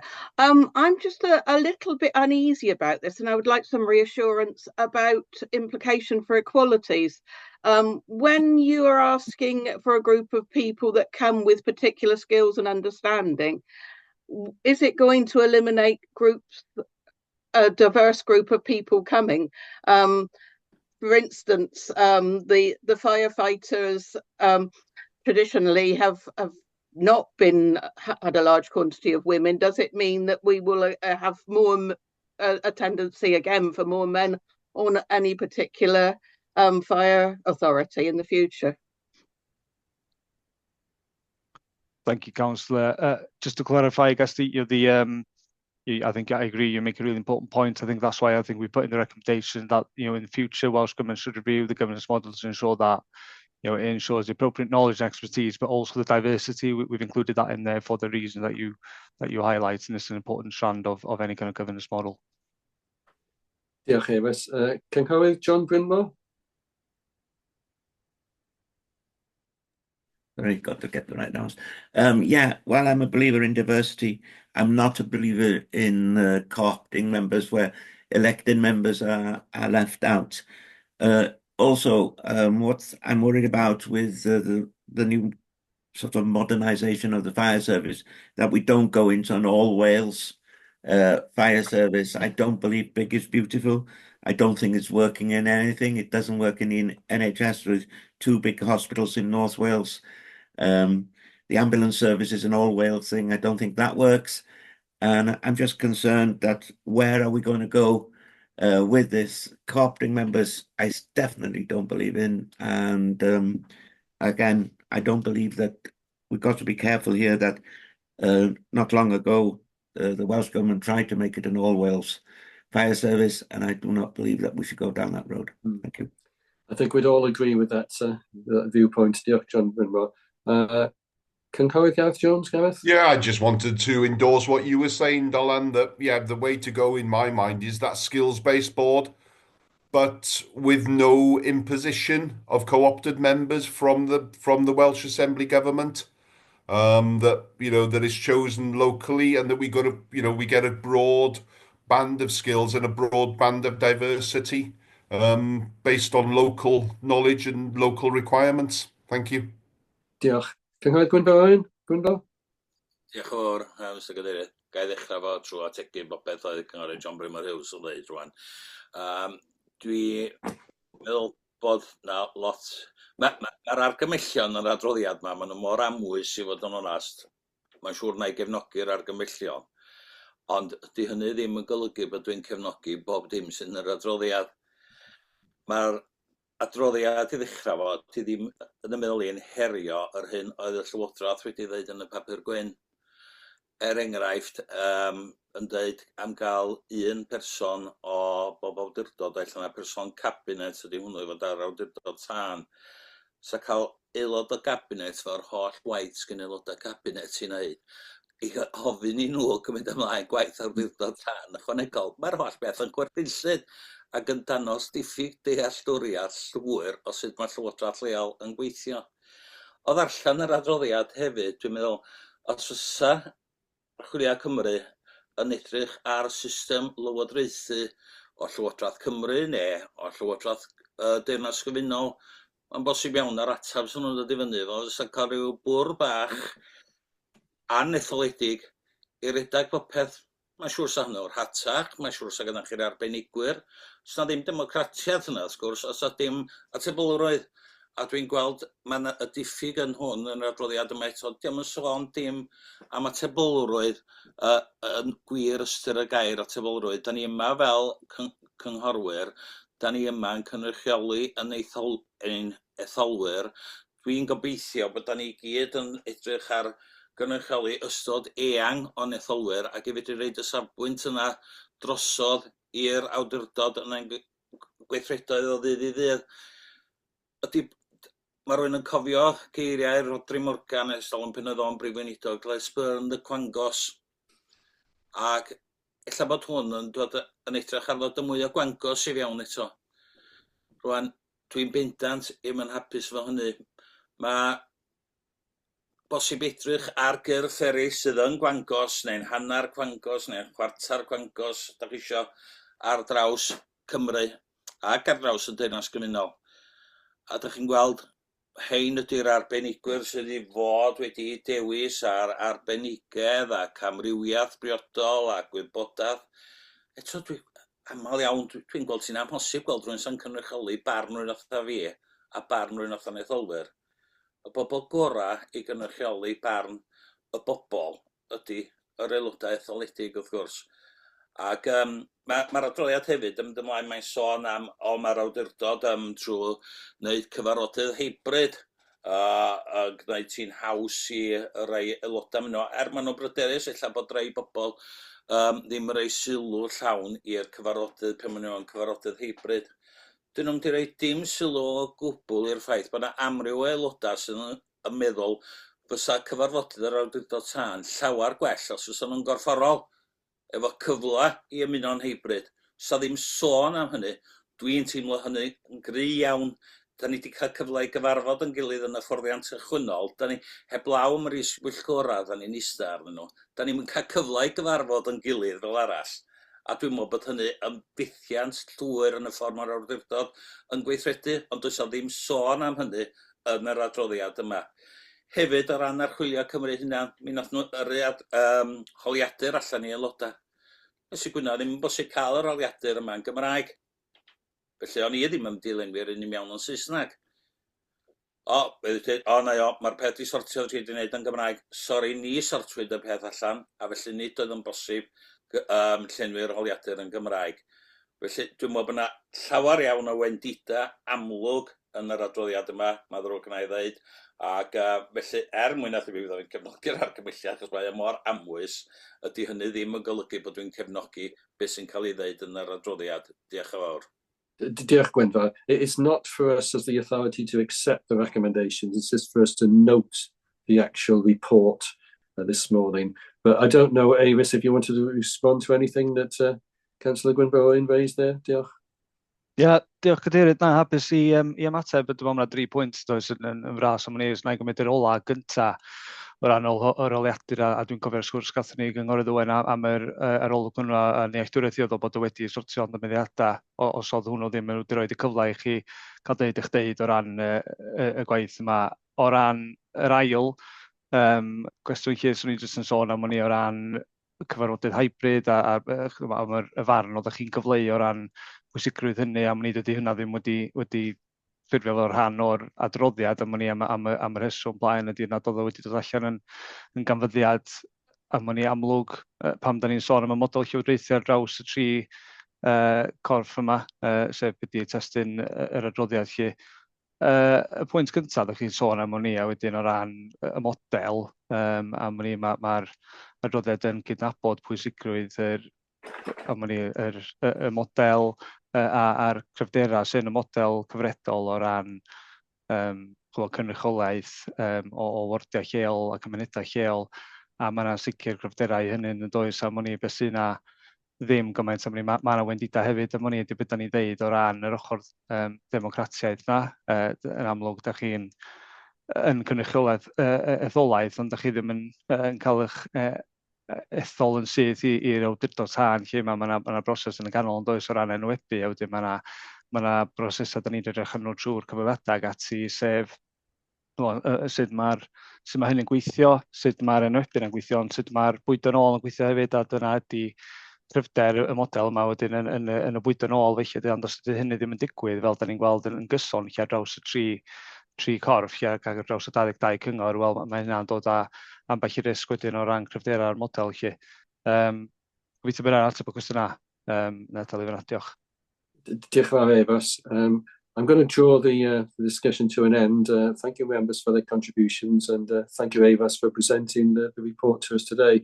I did promise at the beginning that we would have a comfort break. We have been going on for about an hour and 3/4 now, so I propose we'll have a short comfort break and we'll resume at 11:20 prompt. So if members want to leave their computers on mute, and if you want to turn the screen off, and as I say, we'll resume at 11:20. Diolch yn fawr.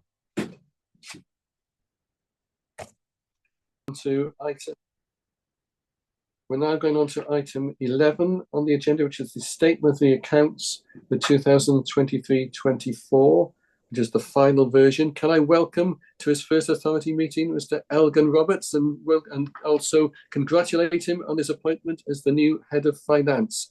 Croeso Elgin, drosodd I chi. Diolch Deirydd.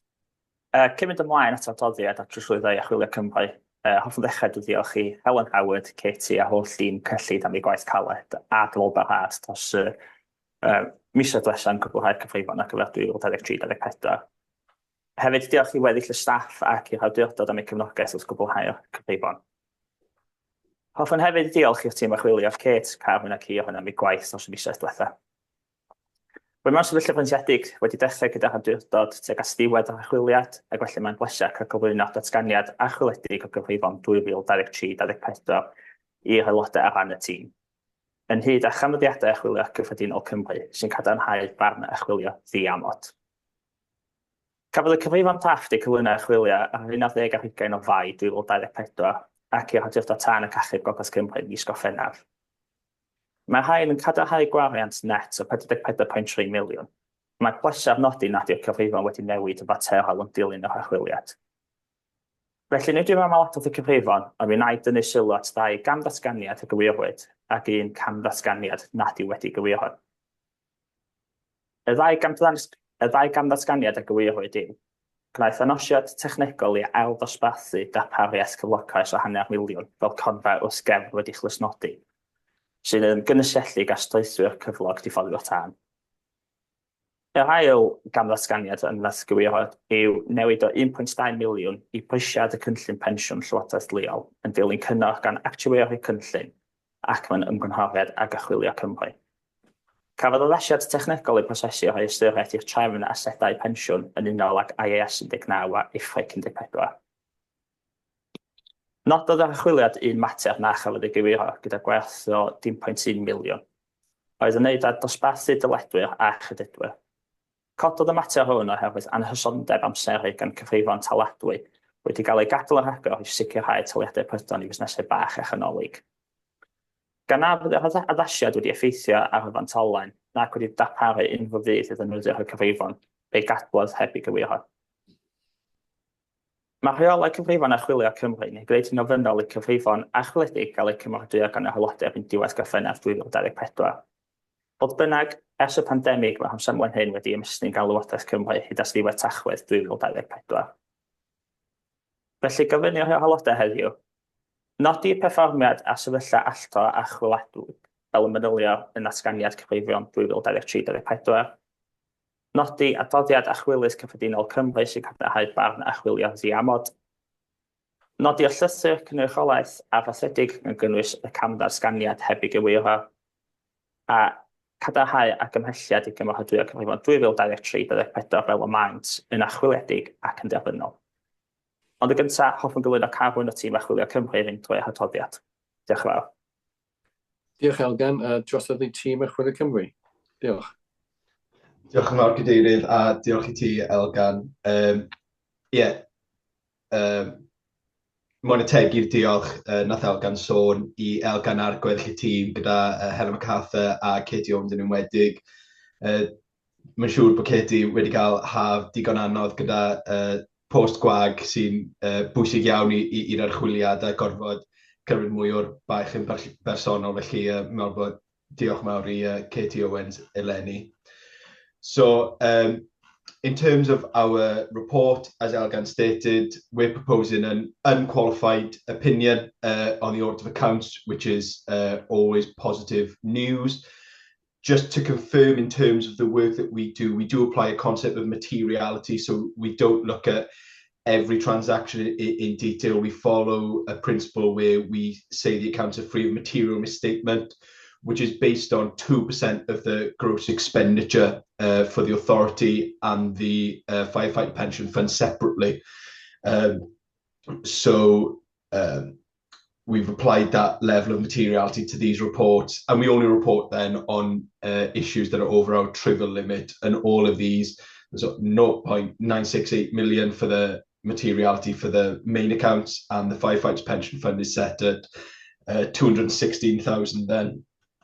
There are some areas of the accounts where we do apply a lower level of materiality due to the sensitive nature of these for the public, which will be around senior officer remuneration and related party disclosures. Just that those are areas that we know there'll be public interest. In terms of our ethical compliance, there was a reciprocal arrangement in place this year between Audit Wales and the fire team within North Wales Fire, which is a scheme we're really proud of, but it does raise a small risk in terms of our independence with this work. But just want to report back and confirm that as we set out in our plan, that no work was undertaken by either secondee either way on this work, and they haven't been involved in any discussion to do with this work to maintain our independence. As Elgan said, there's one corrected misstatement that we're hoping that you'll include in your letter of representation to us today, but agree with it not being material in value, that we can still issue an unqualified audit opinion. And even with the corrected misstatements, I think these are small in number and in nature, if truth be told, and especially the pension provision, the pension asset ceiling, which is the largest number, but is a specific technical issue that I think has affected other fire and rescue authorities this year as well. So we just need, so it's just, I think we'd seen it affect maybe some more local government bodies last year, so we're able to share that with the team, and the corrections have been made. I think lastly, I just want to draw attention to the recommendation we're giving in our report. As we say, related parties is an area that we deem material by nature because it's sensitive. And we know that members are required to complete forms of their host authorities disclosing those interests, and there is a legal duty to keep that updated within 28 days. However, I think in the past we have found instances where not at the fire, but there are instances sometimes where someone might forget to put to update that within the 28 days, and with the remit of the fire authority being larger and greater in terms of its locality, some local interests may need to be expanded upon when making declarations for the fire area as a whole and not just the host authority. So it gives us and the team preparing the accounts and yourselves a lot more assurance that the accounts are complete and full. If these returns, I think, if North Wales Fire specific returns are completed around the year end, it just gives that positive assurance of, and this is everything and nothing has been forgot, which we think is a really important aspect due to the sensitivity of this. To get around this year, we have to do some additional work using search tools such as Companies House to try and give us the assurance that this is complete. We would find it really really helpful to our audit procedures if these were completed by all members in time for the audit. So yeah, I'll stop there and hand back to you if that's okay. Diolch yn fawr, Carwyn. Yes, if members look at Appendix 4, page 147, they will see that it highlights that 2 members did fail to complete their declarations of interest forms despite repeated requests, which obviously is disappointing to note. Gareth, as clerk, did you want to come in? Diolch. Just on that point, please, Cadeirydd. Yeah, it is difficult. I know that members have to do this in both authority, in their constituent authorities and at the fire authority. It might seem like a pain, but as we've highlighted here, it's really difficult to get the account signed off without them.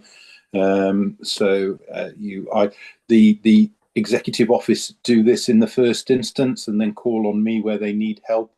And so I get to see the process firsthand, and it is perhaps more challenging than it needs to be, Chair. They're relatively short questionnaires. So if we could just put a plea for speedier responses from and indeed full responses, that would be appreciated. Diolch, Gareth. So any comments or questions from members, please, in relation to the accounts? Dafydd, ydych chi eisiau dod I fewn? Diolch. Diolch, Cadeirydd. O'n i chdi bach yn hwyr yn cyrraedd nôl ar ôl panad. Jyst I ddeud diolch I Carwyn ac Archifio Cymru am yr adroddiad. Mae bob tro'n ryddhad cael y barn yn qualified na. Ac just oherwydd hynny, mae'n adroddiad glân ac dim ond materion, na'i'm deud dibwys, ond maen nhw dan y trothwy o ran sylw. Ac mae yna 2 beth da chi fel awdurdod angen wneud heddiw yma, sef awdurdodi'r cadeirydd I lofnodi'r cyfrifon.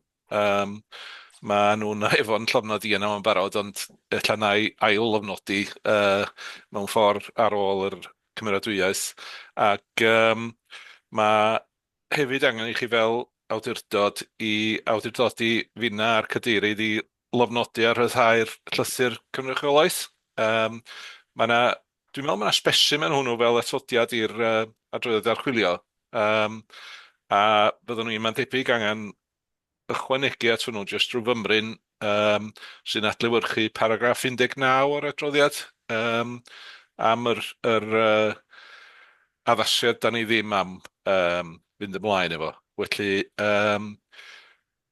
gyda'ch cymeradwyaeth i chi hynny, mi nawn ni, mae yn paragraff 19 o adroddiad blaen, mae Elgan a Helen di baratoi yn sôn am ryw 100,000 am debtors a creditors. Da ni'n gadael hwnnw fel mae, dwi'n meddwl, ac yn just am roi rhyw frawddeg yn egluro pam yn yr llythyr cynrychiolaeth. Felly, os newch chi gytuno i hynny, fedrwn ni symud ymlaen o heddiw. Diolch. Diolch yn fawr, Dafydd. Any other questions or comments? Can I just ask one question? I'm not sure if this should be a question for the auditors or for David as the treasurer. It talks about the usable reserves. In paragraph 15 has been 9.1 million. I know that in local authority budgets that I can't remember what the percentage is, but there's a recommended percentage of the total income as to how much should be in terms of usable reserves. And I'm just wondering, are our usable reserves within the fire service, are they below or above what the recommended threshold should be? Na i drio atab, mae'n un anodd cadeirydd. Mae'n debyg bod yn lefel yn reserfa ni'n gymharol uchel i gymaru fo maint y corff, ond mae yna swmp go lew o hwnna yn arian cyfalaf sy'n rwylio drosodd ac wedi ymrwymo i bethau penodol, ac mae yna yn amlwg faterion eraill da ni'n gorfod cadw arian ar un ochr rhag ofn bod yna rhywbeth penodol yn digwydd. Wedyn mae'r yr unig beth ydw i ddeud ydy bod yr swm mwyaf ar 7.5 miliwn yn earmarked lle. Maen nhw wedi clusnodi i bwrpas penodol yn hytrach na bod nhw jyst yna yn arian ddim yn cael ei ddefnyddio. So dwi'n meddwl bod yr 1.6 miliwn o reserfa cyffredinol fel balansa o gwmpas i le jyst digwydd bod gynnon ni lot o bethau penodol da ni'n gorfod celcio dros mwy nag 1 blwyddyn ar ei cyfer nhw. Diolch, Dafydd, am y esboniad yna. Carwyn, ydych chi eisiau dod i fewn? Diolch. Ie, diolch yn fawr. Jyst i ategu at sylwadau Dafydd fyna, os bod aelodau moyn gweld, a na i roi y link yn y chat mewn iawn cadeirydd. Mae gan Archwilio Cymru tool Financial Sustainability ar y wefan, data tool sy'n galluogi aelodau i gymharu lefelau ar un wrth gefn a ambell i faes arall gyda perfformiad hanesyddol y corff a i gymharu gyda gwasanaethau tân eraill a y parci cenedlaethol a'r cynghorau hefyd. Felly, falle bod hwnna o ddefnydd yn y dyfodol i aelodau pan maen nhw'n cymharu. Diolch yn fawr am hynny, Carwyn. As I mentioned at the beginning, this is the final version. Members will have seen sort of the accounts sort of being scrutinised previously. So I'm going to move to the recommendations. So members are asked to note the audited outturn position and performance as detailed within the 2023-24 Statement of Accounts, Appendix 1. Note the report of the Auditor General for Wales, which confirms an unqualified audit opinion, Appendix 2. Note the proposed letter of representation, including the uncorrected misstatement, and confirm the recommendation of approval of the final audited 2023-24 Statement of Accounts. And then David, as Treasurer, has highlighted the position in paragraph 19 as well. So can I have somebody to propose the recommendations? Councillor Young. Yeah, Mark, did you want to come in? Sorry. No, just support the recommendation. Thank you. And diolch yn fawr for Gareth for seconding. Will you show that you approve, please? Diolch yn fawr. Thank you. So we move on to the next item on the agenda, which is the financial update for 2024-25. And over to David. Diolch yn fawr, David.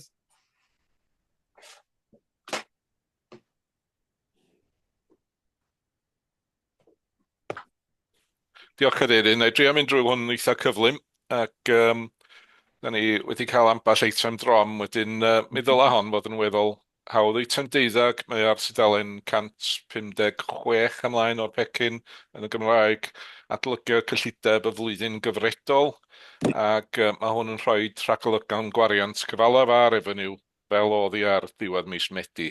Mae'r gofyniad cyllideb wedi gymerodd i gennych chi fel awdurdod yn ôl yn Ionawr, oedd hynny'n 48.3 miliwn. A da ni'n rhagweld erbyn hyn y gwariant revenue gwirioneddol yn debygol o fod o gwmpas 47.7 miliwn. A mae hynny'n cynnwys costa sy'n ymwneud a bob math o brosiecta a costa revenue cyffredinol. Mae'r ochr gyfalaf ar gyfer 24-25 oedd gennym ni raglen o 5.7 miliwn ac mae rhaglen erbyn hyn yn profi llithriad. Mae yna gynlluniau sydd ddim wedi mynd ymlaen ar yr cyflymder oedd rhywun di rhagweld ac felly bydd gwariant yn debygol o fod tua 4 miliwn. A bydd angen trosglwyddo cyllid o ryw 1.4 ymlaen rhyw maes o rollover o'n i'n gyfeirio 2 funud yn ôl i gwir. Mae hwn yn amffurfio peth o'n balansa ni ag yn y blaen. Wedyn da ni'n gofyn i chi fod mae'n nodi'r tanwariant revenue, nodi'r llithriad cyfalaf a nodi'r risgiau mae'r argymellion yna'n rhan 5. Na i fras gamu rhyw uchafbwyntio ar adroddiad. Mae tal yn rhan 12 yr adroddiad. Da ni yn sôn yn fanna bod yr dyfarniad cyflog o'n y ragdybiaeth o 4% i'r holl staff. Mae'r staff tân diffodwyr tân wedi setlo yn 4%, fel da ni'n deud yn paragraff 13. Newidiadau RDS yn golygu dipyn mwy o gost o Ionawr ymlaen, a mae hwnnw'n cael ei ffactro fewn i gyllideb blwyddyn nesa hefyd. Costa heblaw tal, paragraff 14 ymlaen, mae yna elfennau ansicrwydd efo'r heriau yn yr cadwyn gyflenwi. Ar yr ochr incwm, mae'r awdurdod wedi elwa o incwm ychwanegol yn hynny'n dod o secondiadau a grant un tro gan y Llywodraeth efo'r cyflymder 20 milltir yr awr. Cyfalaf, da ni'n tanwario oherwydd yr oedi wrth gwblhau prosiectau cyfalaf fel o'n i'n sôn am gynharach. Wedyn, da ni hefyd yn talu llai o log oherwydd bod ni'n benthyg llai. Da ni'n edrych ar y dadansoddiad yna o dan paragraff 17. Does am sicrwydd ar hyn o bryd, hanner ffordd drwy'r blwyddyn, mae'n eitha cynnar i wybod lle da ni am orffan i fyny, ond mi all y sefyllfa amrywio hanner miliwn naill ffordd neu llall erbyn diwedd y blwyddyn. Ond mae'r rhagolygon mwyaf tebygol wedi dadansoddi yn y tabl yna sy'n dangos tanwariant tebygol o 1.6 miliwn sef 600,000 o bunnoedd. Mae'n sicrwydd filing yn un sensitif yn herma'r mi all hwnna wneud hanner miliwn o wahaniaeth. Da ni heb ragdybio bod ni'n gael o eto. Os da ni'n cael y grant, bydd costa'r flwyddyn yn lleihau hanner miliwn a dyna lle da ni'n mynd i rhyw 1.1 miliwn felly ar y rhagdybiaeth yna. Costa gweithwyr, mae yna fwy o fanylder yn fanna paragraff 19 ymlaen.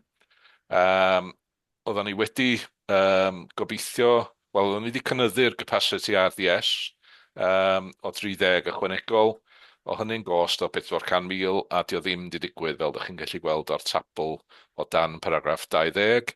Ac mae hynny'n golygu tanwariant go sylweddol yn fanna. O fewn yr staff gweithredol amser llawn, mae yna fwy na'r disgwyl o ymddeol, pobl staff yn ymddeol, a hynny'n golygu tanwariant eto, lle. So, da ni yn rhagweld gwariant cyffredinol ar gosta cyflog yn danwariant rhyw 1.2 miliwn. Ac dyna di'r prif newidiadau sy'n yr waterfall charts na uwch ben paragraff 26. Heblaw tal eto, tua 200,000 ydy'r tanwariant yn fanna. Mae hynny rhan fwyaf yn efo'r gyflestera gwaith da wedi digwydd yn apelio gwerthoedd treth busnes ar yn eiddo ni. Ac mae yna fanion eraill llaim drwyddyn nhw. Ond ar ochr incwm, da ni wedi derbyn y grant, o'n i'n sôn am yn gynharach, a mae hynny rhyw 100,000. Fel mae'n digwydd ar ochr revenue, mae bob dim yn mynd un ffordd. Weithiau, da chi'n cael swings ar roundabouts ac yn ffeindio, o ia, mae hwnna'n canslo llall, a da ni o gwmpas lle da ni eisiau bod, ond da ni yn tanwario ar sawl pennawd eleni. Rhaglen gyfalaf, oedi ar gynlluniau, paragraff 35 yn sôn, so mae'r rhagolwg diwedd y flwyddyn yn amcangyfrifo fod yn 4.4 miliwn. Mae'r tabl o dan paragraff 36 yn dangos bod yr costau da ni di gwario hyd yma yn fychan iawn, tua 600,000, ond da ni yn rhagweld bod ni'n gwario mwy yn ystod y 6 mis nesaf, ond ddim i lefel y gyllideb sy'n golygu bydd angen yr rollover na rhyw 1.4 miliwn. Mae wedi ddadansoddi yn y tabl. Mynd ymlaen i fenthyca, fel o'n i'n dweud yn 39, paragraff 39, da ni'n sôn bod ni'n defnyddio fenthyca mewnol. Mae hynny yn ddoeth, yn enwedig pan mae lloga, cyfraddau llog, yn dechrau ticio lawr rhywfaint. Wedyn, da ni'n mynd disgwyl fydd costa llog yn lleihau lot, ond mi fydda'n wirion i ni fynd i benthyca tymor hir tra mae lloga ar y ffordd lawr. Wedyn, da ni'n dal allan efo benthyca mewnol cynhyrad y fedra ni, ond yn edrych i benthyca mwy, da ni'n rhagweld fydd rhaid i ni wrth i'r rhaglen gyfalaf fynd yn ei flaen a rhai benthyciadau hen yn dod i ben. Yn anffodus, di hwnna ddim yn arbediad wrth edrych ymlaen, achos mae'r benthygiadau sy'n dod i ben yn rhai lefel llog isel iawn. Oedd yn gyfnod cyn yr codiad llog rhyw 4-5 mlynedd yn ôl. Wedyn, mi fyddan ni'n trio rheoli hynny'r gorau gallan ni yn herma benthyg yn gall. Dyna ni, mae yna dangosyddion yn fanna. Mae'r dyled yn aros yn is na'r gofyniad cyllido cyfalaf. Wedyn, mae'r awdurdod yn cydymffurfio. Felly, ein ôl â chi i'r argymhelliad sy'n paragraff 5 a tudalen 156 o'r pecyn yn Gymraeg. Mae hynny'n nodi y rhagamcanion erbyn diwedd y flwyddyn 24-25, tan wariant revenue tua 600,000 heb ddefnyddio reserfa.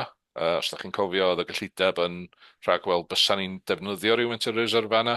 Oeddan ni yn trafod reserfa yn yr eitem gynt, ac oeddan ni yn gweld yn iawn i ddod â lefel yna lawr, ond eleni, diolch yn edrych fatha bod ni am wneud hynny, heblaw bod ni'n neilldio rhywfaint o reserfa i bwrpasau penodol eraill fel yr ganolfan hyfforddi.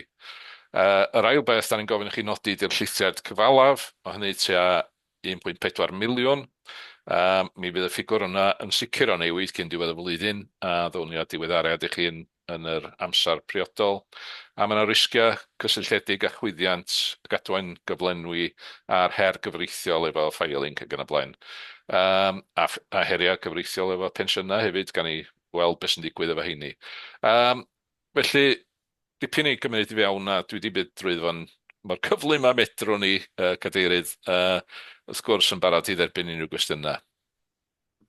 Diolch yn fawr, Dafydd. Any questions or comments from members, please? Deputy Chair? Sorry, Chair, I have to leave the meeting now. I give my sincere apologies. No problem. Thank you, Paul. Any questions? David, in terms of risks, and finance isn't my strong point, but will there be any risk to the authority with the proposed Chancellor's raise in national insurance contributions from employers, which it seems to be sort of what's going to take place? Is that going to impact upon us? Yeah, we can only speculate really on what's in the budgets forthcoming. There seems to be the employer's national insurance has been mooted. I suspect that will be phased in so that it'll be a risk in next year's budget more than this year's. They could bring it in sooner, but the effect would be part year and not not too difficult for us to manage this year, considering we're underspending anyway. Yeah, I'm sure that's a risk going forward for next year, as is risks for many different bodies and individuals in terms of tax provisions for pensions and all sorts. So I think we can speculate on several outcomes of the budget, but that's all it would be at the moment. Diolch yn fawr. Helen, do you want to come in? Diolch. Yes, it was really just to build on that. The rest of the national insurance increase is something that we are aware of, and I know as a sector we're calculating the potential impact of that, and actually also lobbying government in terms of additional funding. I know when that happened a couple of years ago, there was a ring-fence grant to support the public sector, so that's what we'll be seeking again, but it is still an uncertain risk for us at the present time. Okay, thank you. Diolch. I can't see any hands being raised, so I can invite somebody to propose the recommendations, please.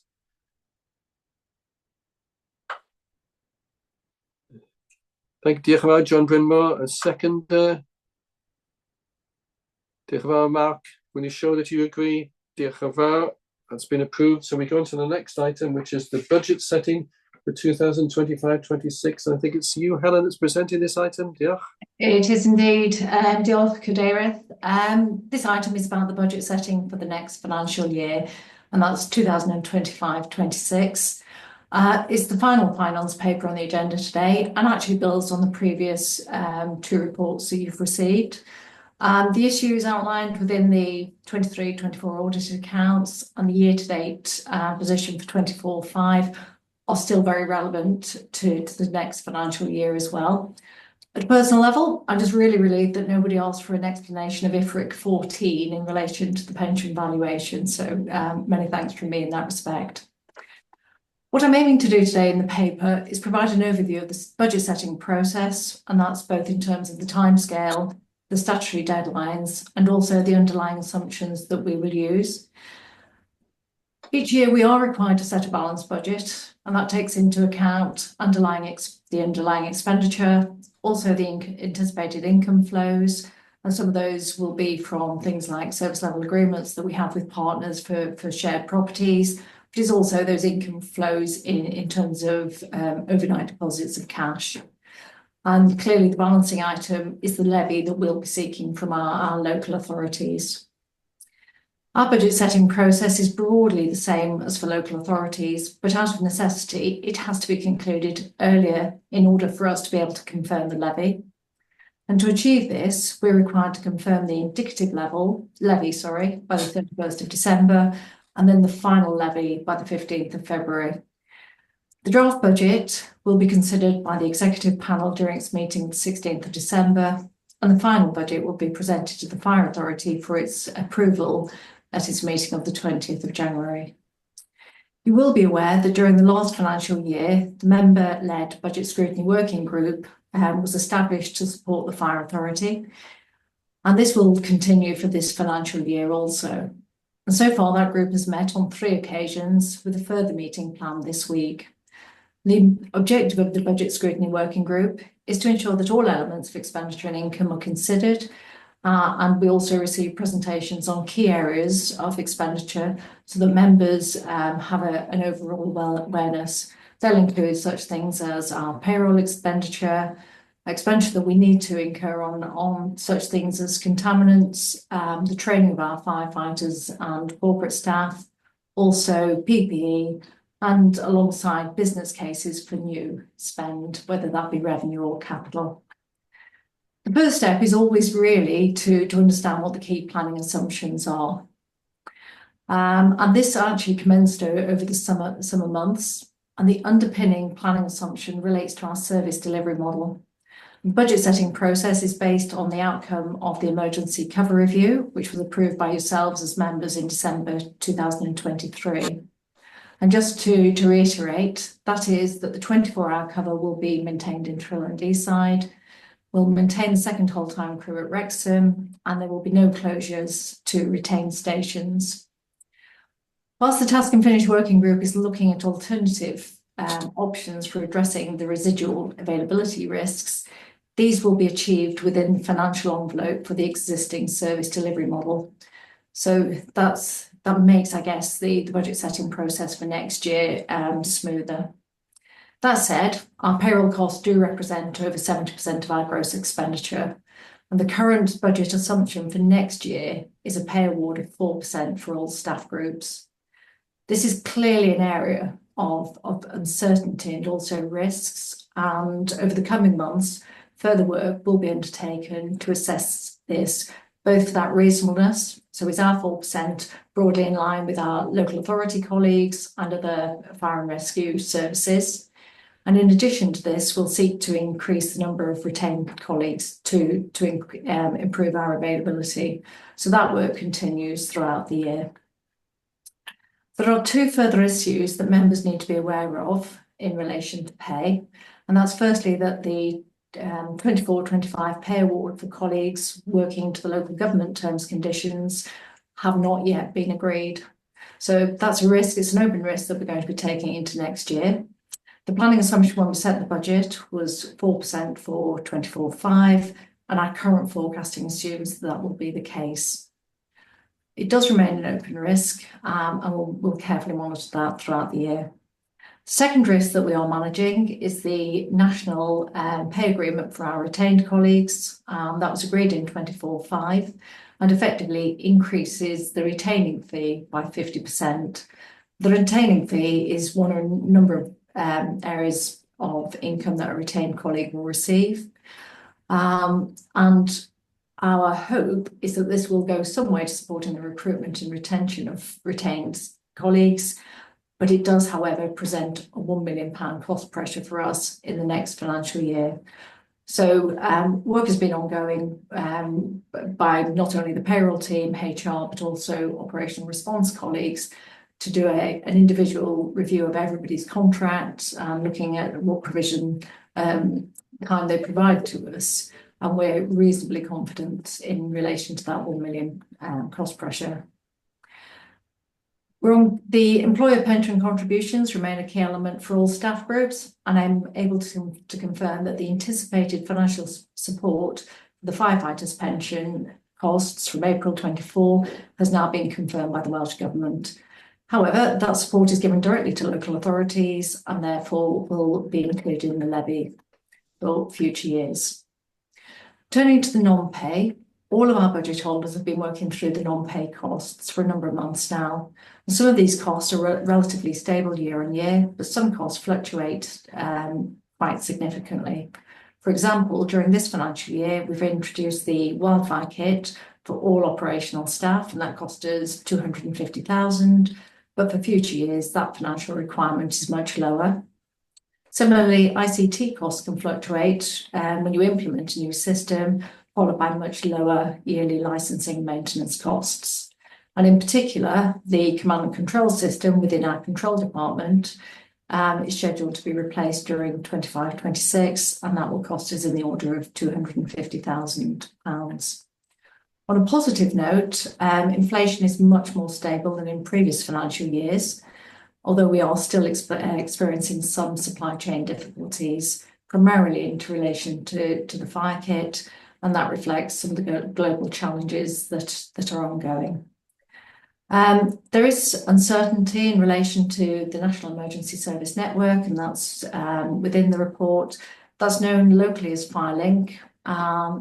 In recent years, we've seen both significant increases in the costs and also in a reduction in our grant financing.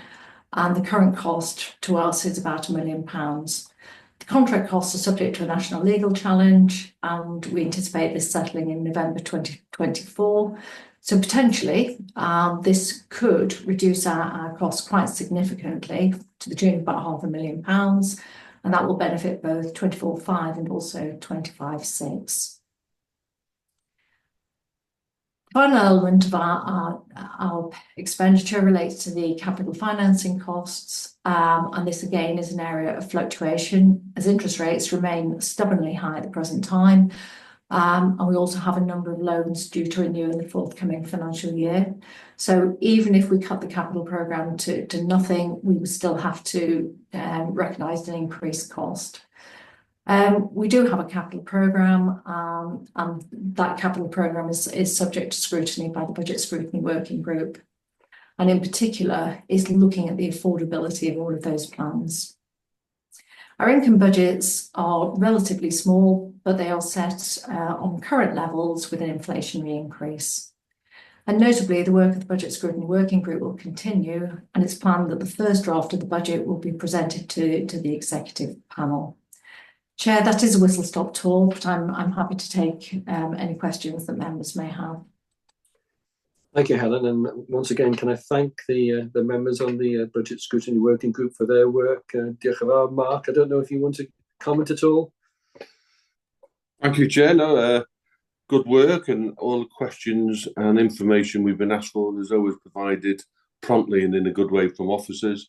And that challenge of getting the budget as least as possible, but being able to deliver the service required is the challenge. But I think we're going the right way, Chair. Diolch yn fawr. Thank you, Mark. Any questions or comments from members, please? Okay, I can't see any hands being raised. In that case, can I ask somebody to propose that we accept the recommendations, which are on page 163 of your papers? It's 4 recommendations. Diolch yn fawr. Austin, can I have a seconder, please? Diolch yn fawr. Mark Jones, can you show that you approve the recommendations, please? Diolch yn fawr. That's passed. So we go on to item 14, which is the annual performance assessment for 2023-24. And I think it's Ant Jones who's going to present this. Diolch, Ant. Well, thank you, Chair. The purpose of this report is to present members of the authority the annual performance assessment for 2023 to 2024. Section 15 of the Local Government Wales Measure 2009 requires that the Fire and Rescue Authority make arrangements for the publication of the authority's assessment of its performance during a financial year, but by no later than 31st of October in the financial year following.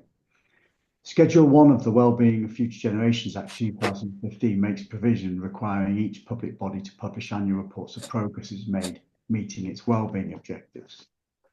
This annual performance assessment is our self-assessment of progress against the previous year's improvement under the government measure and wellbeing objectives under the Future Generations Act.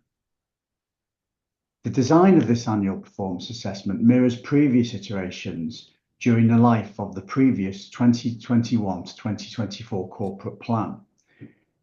The annual performance assessment for 2024-25 will be designed to mirror our new community risk management plan and our 5 principles.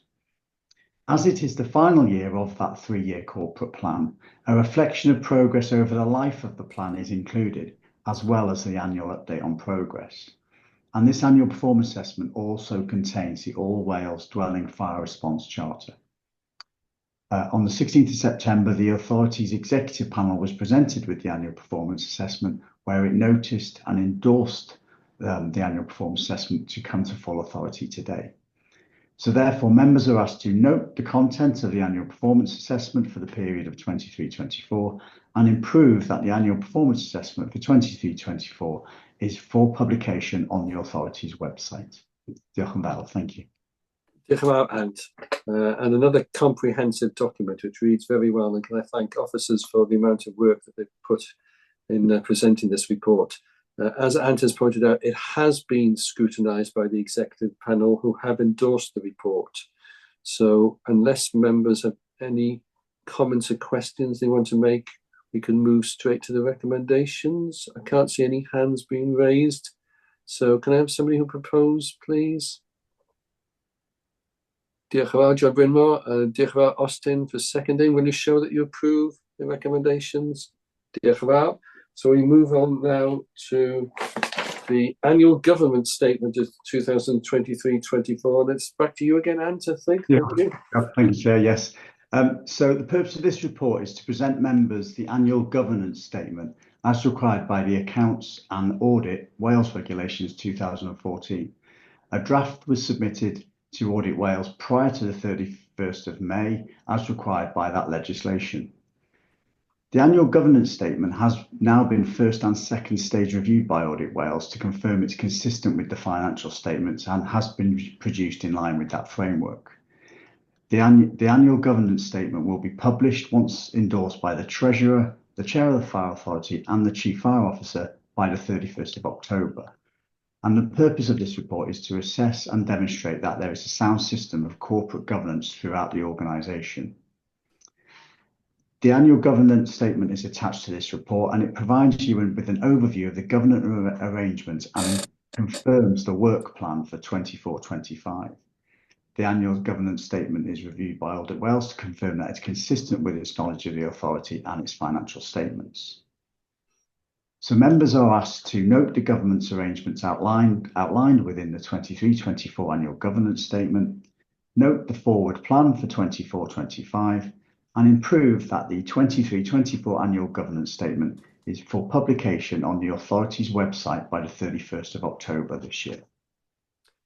Thank you, Anne. So members will be aware that there's a statutory requirement for us to produce this annual governance statement, but it has been through Audit Wales and they obviously have endorsed it. So it's just a case of us signing it off. So unless anybody has any questions or comments, I will ask somebody to propose that we accept the recommendations. I would propose, Chair.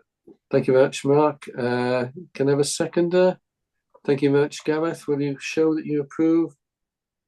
Diolch yn fawr, that's been accepted. So we move on to item number 16, which is the Welsh language standards for 2023-24. And I'm looking at Natalie. Natalie, are you going to present this? Diolch yn fawr, welcome, croeso. Diolch yn fawr, Cadeirydd, ond dwi'n di gyflwyno'r adroddiad yma. Diolch. P'nawn da aelodau. Cyflwyno fe chi'r adroddiad monitro blynyddol ar safonau'r iaith Gymraeg. Felly mae'r adroddiad yma yn nodi sut da ni wedi cyfeirio efo'r safona o fewn y flwyddyn ariannol diwetha. Efallai bod chi wedi weld yr adroddiad yma yn y gorffennol fel rhan o'r dogfen asesiad perfformiad blynyddol, ond eleni ac yn y dyfodol fydd hon yn ddogfen annibynnol ar ben ei hun. Felly mae'r adroddiad yma yn ofynnol o dan y safona 155, 161 a 167 sy'n gofyn bod ni yn cyflwyno'r adroddiad ac hefyd yn nodi bod ni'n cyhoeddi'r adroddiad. Yn ogystal yn nodi cydymffurfiaeth efo'r safona, mae'r adroddiad sy'n o'n blaenau chi heddiw yn cyflwyno sut da ni wedi mynd ati i hwyluso ac i hyrwyddo yr iaith o fewn y gwasanaeth, ac hefyd sut da ni wedi datblygu sgiliau ein staff. Felly, i gloi'r adroddiad, mae nodi cyfleoedd sydd gen i ar gyfer y flwyddyn nesaf, a mae hein wedi cynnwys sgilio staff presennol sydd heb cyrraedd lefel gofynol o Gymraeg, cyflwyno polisi newydd ar ddefnydd mewnol o'r Gymraeg sy'n cyd-fynd efo'r canllaw sydd gen i yn barod, a hefyd cydnabod llwyddiannau staff, a hefyd sicrhau bod dewis iaith yn cael ei ystyried. Felly hefyd, fel argymhelliad, mae yna ofyn i chi gymrydwyr adroddiad yma, ac hefyd nodi bod gen i bwriad fel gwasanaeth i roi cyhoeddusrwydd i'r ddogfen, a fydden ni'n gwneud hyn trwy rhoi ar ein tudalennau cyfryngau cymdeithasol ac hefyd ar ein gwefan. Diolch fawr. Diolch fawr, Natalie, am y cyflwyniad. Any questions or comments from members, please? Yn gyntaf, Cynghorydd Owen Roberts, diolch Owen. Diolch yn fawr am sefydliad. Ga i jyst llongyfarch yr adran ar y gwaith maen nhw'n wneud efo hyrwyddo'r Gymraeg. Yn y 2 flynedd dwytha, dwi'n gweld bod y gwaith yma wedi mynd yn ei blaen yn syfdanol, a dwi eisiau llongyfarch nhw ar y gwaith maen nhw yn ei wneud, ac byddwn ni'n derbyn yr adroddiad. Diolch yn fawr iawn. Diolch yn fawr. Owen Gwynfor? Ie, diolch yn fawr, tegu geiriau Cynghorydd Arwyn Roberts yn fawr. Mae'n amlwg beth ydy ymrwymiad yr awdurdod i'r iaith Gymraeg felly. Unig gwestiwn sydd gynnau ydy, mae'n dweud bod yna rei swyddi lle mae Cymraeg o ryw lefel penodol, beth bynnag ydy'r lefel yno, heb ei gyrraedd gan rei ar ôl trio hysbysebu 3 gwaith, dwi'n meddwl. Sut mae'r system monitro yn gweithio i sicrhau bod bobl sydd wedi cael ei apwyntio lle ddylsyn nhw efo lefel uwch o Gymraeg yn cadw at yr hyfforddiant angenrheidiol i sicrhau bod nhw y Cymraeg nhw'n gwella'n ddigonol. Diolch cynghorydd. Na i ateb hwn. Felly, ydych chi'n iawn, da ni yn rhoi 3 cais i lenwi swydd a wedyn ar ôl hynna. So da ni ddim yn gostwng y lefel iaith. Mae'r lefel iaith y swydd yn aros yn y fath, ond mae'r person sy'n cael ei apwyntio wrth gwrs yn lefel is. Petai'r swydd yna yn cael ei fynd allan eto, sa'r lefel yn parhau yn uchel. Efo hyn, mae'n dibynnu ar lefel y swydd. Os ydy'r swydd yn un sy'n gofyn am sgiliau lefel 2 Cymraeg, mae'n reit hawdd i rywun gyrraedd hynny o fewn amser penodol. Fodd bynnag, os ydych chi efo swydd sy'n gofyn am sgiliau lefel 4 sy'n rhugl yn y Gymraeg, os ydy rhywun heb sgiliau, mae'n anodd iawn i rywun gyrraedd y sgiliau rhugl yn y Gymraeg o fewn cyfnod byr o amser. A felly, be da ni'n trio wneud ydy bod yn realistig efo'r gofynion sydd ar y bobl, a da ni'n cynnig cyfleoedd iddyn nhw ddatblygu sgiliau. Mae o reit hawdd i staff corfforaethol, da ni'n medru rhyddhau nhw i fynd ar gyrsia ac i ddatblygu eu sgiliau iaith. Felly, dyna sgynnu mewn ffordd. Ac o ran monitro yn flynyddol, fe'n cadw cofnod o beth i sgiliau lefel iaith pobl ac os dyn nhw wedi mynychu cyrsia. A ydy hynna'n ateb y cwestiwn chi? Diolch yn fawr, jyst am brydar ac dwi ddim yn dweud bod hyn yn digwydd o gwbl yn yr awdurdod yma dyn neu pwyntio bys, ond dwi yn gwybod mewn rhai awdurdodau a cyrff eraill lle mae yna ofyniad i ddysgu'r Gymraeg ydy yr gofyniad yna ddim wedi gadw ato fo gan rhai unigolion ac felly mae jyst angen cadw golwg ar y sefyllfa lle mae yna ofyniad ond unwaith eto yn llongyfarch yr adran am ei gwaith a llongyfarch yr awdurdod am ei ymrwymiad amlwg i'r iaith Cymraeg. Diolch yn fawr. Diolch Gwynfor. Does the deputy want to come in, Stuart? Yeah, I just wanted to just build on the answer that Natalie provided around monitoring. She's kind of undersold herself there, I would suggest, because Natalie chairs our Welsh language group and also is very active within a staff network where we're trying to get more people who we now call no longer Welsh learners, I think is now what we're calling them, Natalie, isn't it? New speakers. New speakers as opposed to Welsh learners, so we're changing terminology as well to try and support people. I guess the numbers, it's always going to be a challenge for us with staff that are employed who may not be Welsh speaking because of the number of RDS that we kind of have and the retention figures. But, you know, believe me, Natalie is very persistent in pursuing these people that haven't got Welsh language skills, and actually she goes out to fire stations and actually sits as well with watches to do Welsh language sessions as well. So as she describes, it is quite difficult sometimes to get their operational staff onto the courses. Natalie goes out to them and provides in-house training for them. So I just wanted to kind of probably give Natalie a bit more credit than what she's given herself, because she does a lot of work and monitoring is certainly one part of it. And then she feeds all that information into our equality diversity and inclusion committee, which we've got a fire authority member as a permanent member as well in Council Adone. So yeah, there's a lot of work that goes on supporting Welsh language, and I think the report describes a lot of the great work that Natalie and also staff have been doing over the past year. Diolch, Stuart. Helen, did you want to add something? Yes, just building on that really. We are really proactive and we're very, very supportive.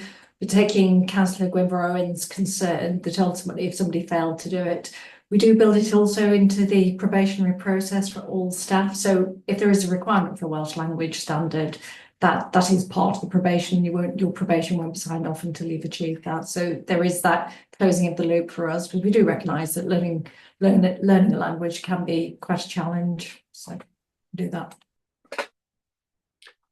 Dear Helen, so we've had a proposal, and I presume that Gwynfor's happy to second. So will you show that you approve the recommendations and so for that? Diolch yn fawr. So going on to item number 17, which is the draft community risk management implementation plan for 25-26, and it's back to you, Ant, I think. Yeah. Thank you, Chair. So the purposes of this report is to present members the draft community risk management implementation plan for 25-26 and to seek approval to consult with the public on the proposed improvement and wellbeing objectives within that plan. So under the Welsh Government Fire and Rescue National Framework of 2016, one of the key objectives for the services in Wales is to continue and sustainably reduce risk and enhance the safety of citizens and communities. The authority is also required under the Local Government Wales Measure 2009 to make arrangements for continuous improvement in the exercise of its functions by setting itself improvement objectives in each financial year. It is a statutory requirement of the Wellbeing of Future Generations Act 2015 for public bodies to publish wellbeing objectives and to report annually on their progress towards meeting those objectives. And the Wales Fire and Rescue Service Circular of 2024 states that under the duties of the 2009 measure and of the Wellbeing of Future Generations Act, this can be discharged through a single publication in a single report. In relation to social partnership duty, as required of the Social Partnership and Public Procurement Act, Wales Act 2023, this has been observed and the relevant trade unions have been consulted in the formative stages of objective setting. So the objectives contained within the Community Risk Management Implementation Plan for 25-26 will form the basis of the second year's activity towards the delivery of our 5-year Community Risk Management Plan 2024 to 2029, as approved by the authority on its meeting in July 2024. Once this consultation has closed, the feedback will be assessed and any necessary changes made to the Community Risk Management Implementation Plan for 25-26 before results of the consultation are presented to the executive panel of the authority on the 17th of March next year and also circulated to the Audit Committee. So members are asked, please, to note the contents of the report and approve that the draft Community Risk Management Implementation Plan for 2025 to 2026 is for consultation with fire authority members, staff, relevant trade unions, stakeholders and the public prior to approval by the authority in March next year. Thank you. Thank you, Ant. Any questions or comments from members in relation to the report, please?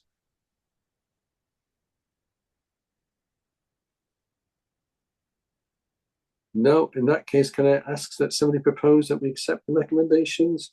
Diolch yn fawr, Austin, can I have a seconder? Diolch yn fawr, John Bryn Mawr, newch chi dangos, will you show, please? Thank you very much. Those recommendations have been approved. Diolch. So we go on to item 18, the heating decarbonisation plan. And it's over to Tim, I think, who's going to present this one. It's actually me, Cadeirydd. I'll be presenting this. Thank you.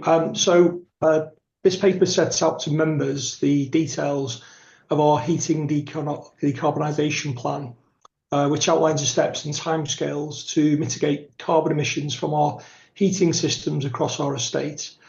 The plan is in response to the legal requirements under Welsh law to address our carbon footprint by 2030. The plan includes a commitment to end the installation of major or radio refurbishment of hydrocarbon-fuelled heating systems by the end of the current financial year, and beyond that, we will begin a phased programme to replace existing gas and LPG systems, and these replacements will be included in the draft budget for each year moving forward. The plan aligns with our environmental strategy adopted in July 2023 and targets the Scope 1 emissions from heating. The strategy and the plan were developed with input from the members' working group, which met earlier this year to provide direction and strategic oversight. We will take a site-specific approach for each of our facilities. High-occupancy sites, such as day-crewed or 24-hour stations, will see the installation of air source heat pumps or similar, and for lower occupancy stations, such as retained stations, we propose lower-cost solutions in the form of decentralised electric heating, with controls to ensure that heating is only active when it's absolutely necessary. Our replacement programme will begin with 1 high occupancy site and 3 low occupancy sites each year, prioritising locations based on the condition and the efficiency of our existing systems. And a working group within the service has been established already to oversee this process and ensure minimal disruption to our operations. Now, the capital investment required is significant. It's estimated at around £600,000 annually, and whilst this is a major cost, it's worth noting that many existing systems are outdated and are approaching the point where their replacement is unavoidable. Positively, running costs for the new systems, particularly at larger sites, are expected to be running lower than those for existing gas or LPG systems. So in conclusion, I ask the members approve the heating decarbonation plan, enable us to take the steps forward that we need to reduce our carbon footprint and comply with legal obligations. Thank you. Thank you, Justin. Any comments or questions from members, please? No. In that case, can I see somebody to propose a recommendation? Thank you, Brian. Can I have a seconder? Thank you, Carol. Will you show that you approve the recommendation? Thank you. So we go on to the last item on the agenda, which is number 19, a report on complaints, public interest disclosures and expressions of appreciation. And I think it's you that's presenting this, Helen. It is indeed. Thank you very much. It's the final paper on the agenda today, and the aim of the paper is to provide members with an overview of complaints received and also appreciations. The 3-year average for complaints is approximately 38 per year, and it's notable that 23-24 was broadly in line, and within that year we received 35 complaints. Overall, the numbers are very relatively low, and therefore it's not possible to draw conclusions from the trend in terms of the change year on year. Within the service, we have a documented process whereby all complaints are recorded and investigated to enable a response to be provided. But equally important, we have a mechanism to identify opportunities for learning. That's either corporate learning for us as an organisation or through individual improvement plans. You'll see from the table included within the report that the complaints regarding driving and conduct of our staff are the 2 key areas in which members of the public feel the need to write into us. In particular, all matters of conduct are investigated via our normal HR processes, although on occasions it's noted that the concern may have been raised anonymously. And in line with recognised practice, anonymous concerns are investigated to the extent that they can be, but it's often difficult as we're unable to seek clarification on specific matters or indeed feedback on those concerns. Turning to the matter of driving, where these are raised, they are investigated, and if necessary, individuals will be provided with support for improvement through our qualified driving instructors. Appreciations are similarly recorded where they're formally received, and members will note that during 23-24 there were 33 appreciations recorded, and this is a decrease against the 3-year average. And all that said, it's difficult to comment on why this might be the case. It is, however, noted that the use of social media is increasing, and notably the figures don't include social media comments on our fire service posts. It might also be that messages of appreciation are given directly to the crews involved, but notably the key area of appreciation remains in relation to those operational incidents and also the conduct of our colleagues. Chair, I'm happy to take any queries on the report and answer any comments that members may have. Thank you, Helen. I think it's an important point that you raised at the end in terms of the public will more often than not now express their value of this fire service on social media as opposed to formal letters of appreciation. So I don't know how accurate the picture is in terms of just recording letters of appreciation, but that's my personal view. Any comments or questions from members, please? No. Can I have somebody to propose that we accept the reports, please? Diolch yn fawr, John Brynmawr. Can we have a seconder? Thank you, Brian. Will you show that you accept? Diolch yn fawr. There is no urgent matters. That completes the business for today. It's been a very long meeting. Can I thank everybody very genuinely for their participation today and for their contributions. Diolch yn fawr pawb. Well chaired. Diolch yn fawr. Thank you. Take care, everybody. Diolch yn fawr iawn. Thank you. Diolch yn fawr iawn. Diolch yn fawr, hwyl fawr. Ges dim golf heddiw, Dafydd?